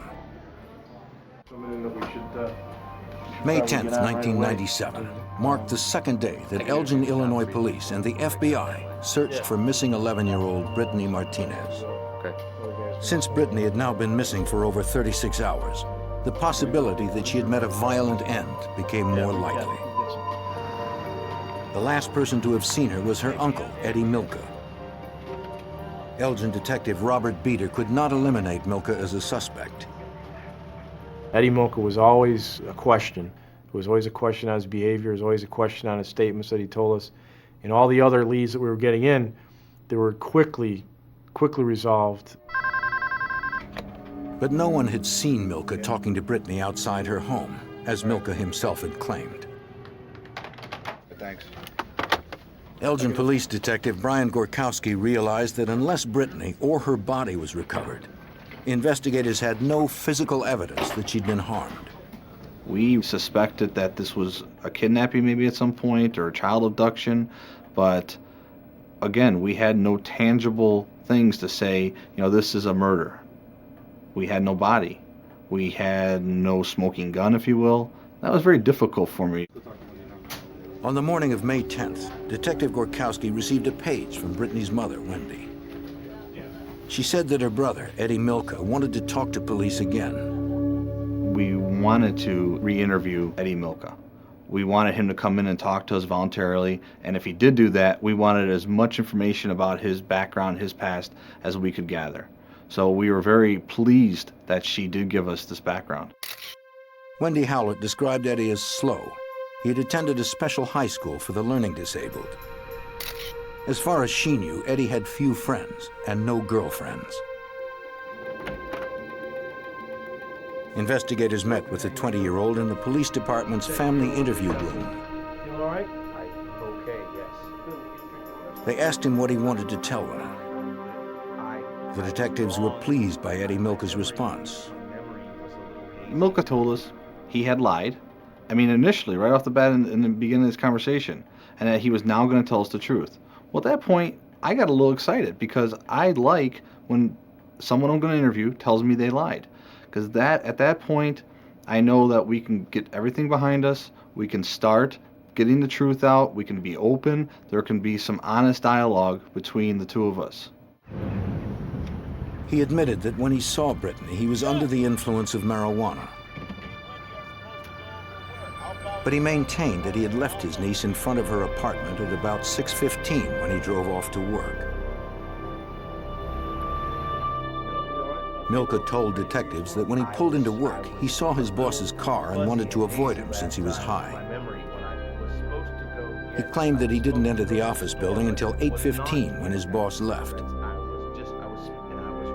Detectives knew this version couldn't be true. We confronted him with the workplace lie. You weren't in the workplace at 8:15 p.m. We know that because the owner said there was no one inside that business when he had left. Milka told us, you know, you might be right. There may be some time difference here.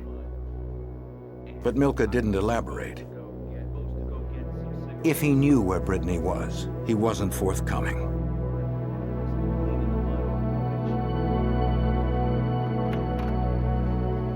Investigators tried a new tack. Let's take our time. I asked him to imagine where Brittany was at this point in time because he was the last one to see her. He began to rub his temples, he closed his eyes, and then he said she was in Elgin, then she was near Elgin, that she was cold and wet. He continued to reiterate that constantly.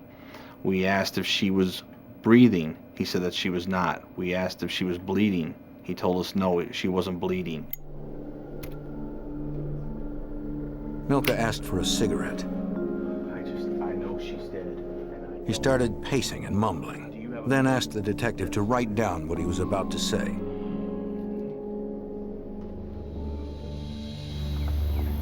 Milka claimed he was having a vision of Brittany in an old gray car with two men who were drinking beer. He also saw farmhouses, a dirt road, gravel, rocks, and a creek. He added that the men had touched her all over, but he didn't stop there. After he had told me that he had seen these two males touching Brittany, he then told me, I know she's dead, I want to tell my sister she's dead, grabbed me, hugged me, and began to cry. Eddie? Wendy Howard was called down to the station. She noticed her brother had been crying and asked what he had to tell her. Once again, Eddie Milka changed his story. He just looked up at me and said, I didn't do it. I don't, they're putting things in my head. I just want to go home. I just want to go home. They're telling me Brittany's dead. Brittany's still alive. We got to find her. Since Milka never admitted any wrongdoing in his vision statement, police had nothing to hold him on. Wendy took her brother home. Investigators questioned the two friends Milka said he had smoked marijuana with on the day Brittany disappeared. They confirmed that they'd been with Eddie until 10 minutes to 6 when he left for work. Milka told them that he would be back later to watch the Bulls game. When he returned at approximately 10:30 that night, Milka was upset and crying. He told them that his niece Brittany was missing. They then drank a few beers and watched the rest of the Bulls game. Eddie left their house at about 1 a.m. The friends had nothing more to add. Investigators still had no evidence that Milka had abducted Brittany, and no clue as to where she might be now. And then, a week goes by and we still haven't determined what happened to her. She could have been found somewhere. She could have been taken and then released. And that's how some of these cases work out. Some of the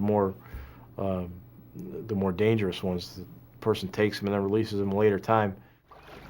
On May 17th, 1997, 9 days after Brittany disappeared, a couple was boating on the Kishwaukee River, 18 miles outside of Elgin, when they made a grisly discovery. They found the body of a girl washed up on a sandbar. She was naked from the waist up and severely decomposed.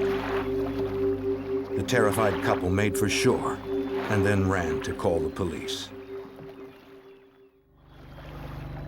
On May 17th, 1997, 9 days after 11-year-old Brittany Martinez was reported missing from her Elgin, Illinois home, a young girl's body was discovered 18 miles away in the Kishwaukee River.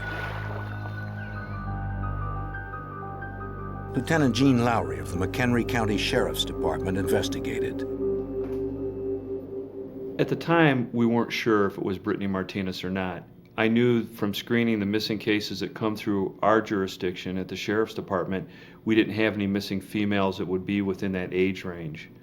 So we began to look outside of our jurisdiction and other police agencies to determine what, if any, missing persons might fit that description. The nearby Elgin police and FBI were called in to determine if the dead girl was Brittany. FBI Special Agent Beth Malarkey believed they had finally found her. Those of us who were involved in the investigation and knew the description of Brittany, what she looked like, what her hair looked like, the clothes that she was wearing when she was missing. Although the body that was found on the sandbar was missing a t-shirt, the rest of it very much resembled Brittany Martinez. The dark hair, the blue jeans, the socks, and the tennis shoes that she was wearing. It was impossible to visually identify the victim or to immediately determine how she had died. Investigators could see no external wounds. Long time. They believed she had likely been killed elsewhere, then dumped in the river. Too much. You know, what A little bit. The mood amongst the investigators was grim. It just became very sad because the reality of having a dead child and the investigation changing from a missing child to possibly a murdered child changed the whole tone of the investigation. The surrounding area struck Detective Brian Gorkowski as similar to the place Eddie Milka had described earlier in his vision statement. The scene of the Kishwaukee River at that point seems more like a creek or a small body of water, not necessarily what you would picture a river to be. There were rocks, there was dirt roads in the area, there was farmhouses. The landscape very much depicted what Eddie had told me in the vision statement. To confirm that Milka's vision statement was not a coincidence, they needed proof that could link him to this location. The FBI's evidence recovery team, specialists in crime scene forensics, were called in. It was the same unit that sifted through the debris of Pan Am Flight 103 and the Oklahoma City bombing. The ERT is very highly trained and professional and organized in how they conduct crime scene searches. And because this looked like a murder investigation at this point, every piece of evidence was going to be extremely important. The forensic technicians took soil, water, and plant samples, as well as samples of the insects that had colonized the body. Based on the development of these larvae, scientists determined that the victim died no later than 2 p.m. on May 9th, the day after Brittany disappeared. That night, Wendy Howlett prayed it wasn't Brittany. I still was trying to keep hope that it wasn't my daughter. And I was hoping it was no one else. It was someone's little girl, but I was hoping it wasn't mine. 2 days later, dental records confirmed that the remains were, in fact, those of Brittany Martinez. A forensic pathologist determined that she had died of asphyxiation.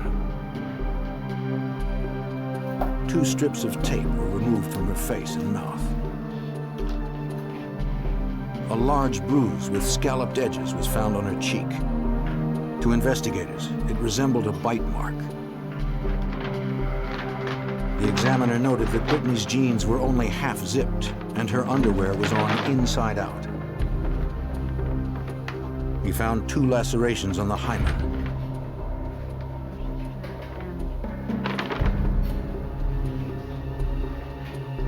The pathologist concluded that the 5th grader had been sexually assaulted immediately before or at the time of her death. It would take several more months to process Brittany's clothing and tissue samples at the FBI lab. Special Agent Malarkey wanted to make sure that the analysis was thorough.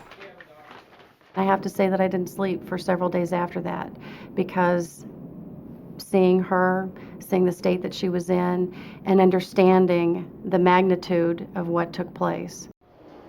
Detective Robert Beater hoped the discovery of Brittany's body and clothing would provide the physical evidence they needed to catch her killer.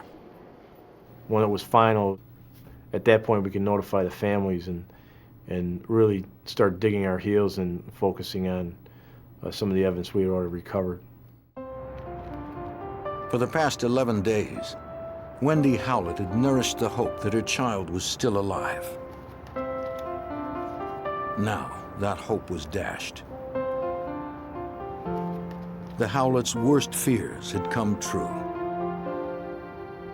When they told me that it was my daughter, it is the worst feeling that you ever want to know. I can't even describe the pain that it goes through because that was my only girl. And I wish this upon no one, not even my worst enemy do I wish this upon. And like an hour after my daughter, they confirmed that it was her, I went into her room and started breaking things. And then I got even more upset because I was breaking her things and I still was hoping she was alive, even though I knew she wasn't. Investigators speculated on why Brittany's body had come to rest in a river 18 miles from her home. Lieutenant Jean Lowry asked Brittany's mother if the location seemed significant. And at that time, she had indicated that her father was an employee of the Milwaukee Railroad and had since been retired or disabled, and the family spent many summers at the Railroad Museum in Union, Illinois, a very, very short distance from where Brittany Martinez's body was found. Eddie Milka had spent time there as well. Investigators secured a warrant for samples of his blood, saliva, and hair. They were forwarded to the FBI lab so examiners could begin the lengthy work of DNA mapping. Milka's genetic profile would be ready for comparison to any foreign DNA recovered from Brittany or her clothing. A forensic dentist also took impressions of Milka's teeth. Investigators suspected the mold would match the bite mark found on Brittany's cheek. The dentist compared the cast to a blown-up photo of the indentations on the victim's face.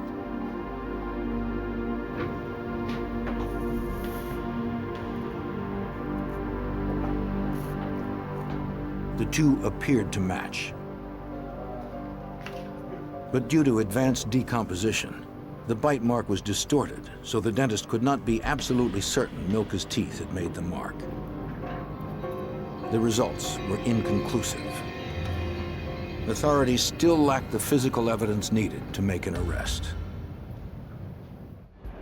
They obtained a warrant to search the impounded Lincoln town car they believed Milka had used to drive Brittany to the river.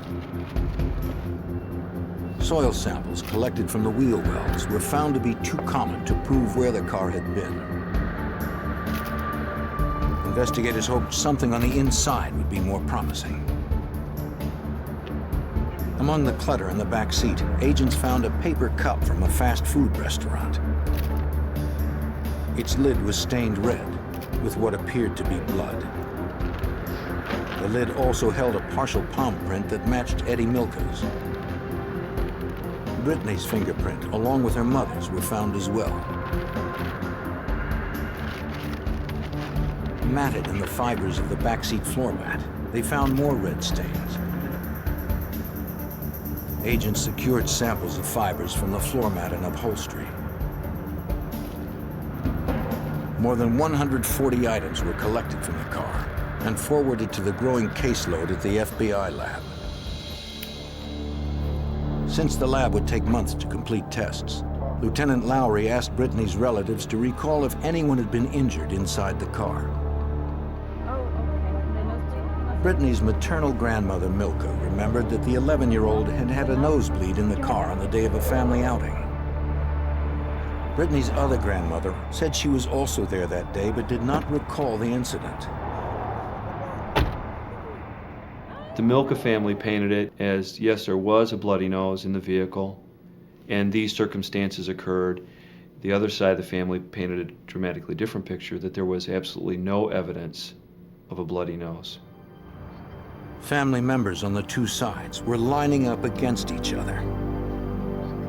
The Milkas believed that Eddie could not have killed Brittany. The hardest part of this investigation is the fact that our suspect was a family member. That obviously causes family problems when you suspect another family member of being the suspect in a case. That became difficult to overcome because we wanted the family's cooperation, and it's difficult for the family to keep cooperating when one of their own becomes a suspect. Though circumstantial evidence pointed to Eddie Milka, contradictory stories and no confirmed physical evidence meant that investigators might never be able to charge Brittany's uncle with her murder. By early December 1997, 6.5 months had passed since the body of 11-year-old Brittany Martinez was discovered in a river 18 miles from her home. Her uncle, 20-year-old Eddie Milka, was the prime suspect and agreed to provide tissue samples, though his side of the family believed he was not responsible. Without substantial physical evidence, it would be difficult for the FBI and local investigators to charge him with murder. Examiners at the FBI crime lab in Washington, D.C. had spent months sifting through hundreds of pieces of trace evidence collected during the investigation. Karen Lanning, a scientist in the FBI's Trace Evidence Unit, received Brittany's clothing and coordinated the examination.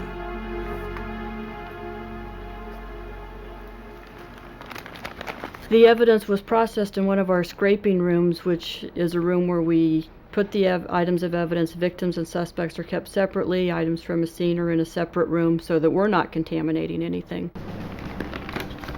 Lanning examined Brittany's socks, underwear, and jeans. Each item was scraped in the search for hairs or fibers foreign to the clothing. On the inside of the jeans, the examiner discovered one thin nylon fiber, a fiber distinctly different from the denim. She would compare the questioned fiber to a known sample from the carpet in Milka's car.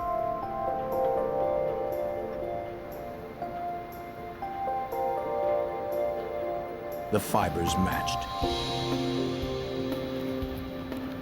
In 4 additional tests, her results were the same. Investigators theorized that Brittany had been in Milka's car with her jeans removed, since the carpet fiber was found inside of her jeans. But the fiber match alone was not enough to prove the theory, since that type of fiber was common to many cars. I couldn't say the fiber came from that carpeting as opposed to another carpeting just like it. So if there were 2 cars that were the same, I can't say it's from car A versus car B. Investigators hoped the remaining evidence would prove more conclusive. Special Agent Melissa Smers, chief of the Mitochondrial DNA Unit 2 at the FBI laboratory, was a serology and nuclear DNA examiner at the time. It was her task to determine if any of the victims' or suspects' fluids were present on the evidence. She found Brittany's clothing too contaminated to test. Brittany had been dead for approximately 9 days before she was found. Because of that, she had started to decompose, and the clothing that she had on her showed evidence of that decomposition. Agent Smers instead focused on the red stains found on the fast food cup and carpet taken from Milka's car. She determined that the stains were human blood. Through DNA testing, she'd find out whose. The examiner compared known samples of Eddie Milka's and Brittany's DNA to that found on the cup and carpet. Agent Smers concluded that the blood in the car had come from Brittany. The probability that someone else had bled on the cup was at least 6.4 million to 1. It was enough to issue a warrant for Eddie Milka's arrest. On December 18, 1997, over 7 months after Brittany disappeared, Eddie Milka was charged with murder, aggravated kidnapping, and predatory criminal assault of a child. His arrest took his sister Wendy Howlett by surprise. I not only lost my daughter, I am now losing my brother to something I know he didn't do. And I was more stunned and in shock than anything that, this can't be happening. This nightmare's got to end somewhere. In order to protect her brother, Wendy Howlett said that it was unlikely that Eddie would have driven to the river in McHenry County since he had never been there before. She told Lieutenant Gene Lowry that the railroad museum the Milkas went to as kids was not in that area as she had previously stated. Wendy began to change her story for whatever reason and backed off on that statement, that again forced us to re-interview her and try and determine, where she was in regard to that statement, because it would be key in determining what the connection was to McHenry County. James McAuliffe of the McHenry County State's Attorney's Office knew the trial would be difficult. Two of the key witnesses, Eddie's sister Wendy and Eddie's mother, would testify on the suspect's behalf. I have those expert reports. We had to impeach some very sympathetic people for whom our hearts went out, but we had no alternative because they had changed their story so much. So we had to, in effect, attack our own witnesses and members of the family who had suffered such a terrible loss. It made it extremely difficult for us. It made it extremely difficult for the Milka and Howlett family and all the members who testified. On April 21st, 2000, nearly 3 years after Brittany's death, the case of the State versus Edward Milka went to trial. The prosecution called more than 50 witnesses. In closing arguments, prosecutors told the jury how they believed the murder had taken place. They believed Eddie Milka had helped Brittany return her bike to the basement. In her haste, she left it unlocked, but took the cup she'd carried since coming home from her field trip. In the past, Brittany had sometimes accompanied her mother and uncle on cleaning jobs to help pay for the bike she loved so much. The prosecution believed Eddie drove to a nearby forest preserve after he saw his boss's car parked at work. There, prosecutors contended, he sexually assaulted his niece and likely smothered her until she died, then dumped her body in the Kishwaukee River. The defendant, Edward Milka. The jury was not convinced Eddie Milka had planned to kill Brittany. When the jury retired and they came back, they entered a finding of not guilty on the first-degree murder. They felt that he had not intentionally murdered his niece. Felony murder. On the second charge of murder while in commission of a felony sexual assault, the jury found Edward Milka guilty. Many investigators, including Lieutenant Lowry, sympathized with Wendy Howlett's loss. The verdict provided little comfort to her family. This is a tragedy, a human tragedy. There's no other way to cut it. As a father, I can tell you, if I had to experience this, I don't know if I could survive it. So for her as a mother, my heart goes out to her. Edward Milka was sentenced to 75 years in the Illinois Department of Corrections. His crime tore a close family apart. When young Brittany was killed, no one could hear her scream. But with the FBI's forensic experts on the trail, the story of Brittany's final hours could be told, and her killer brought to justice.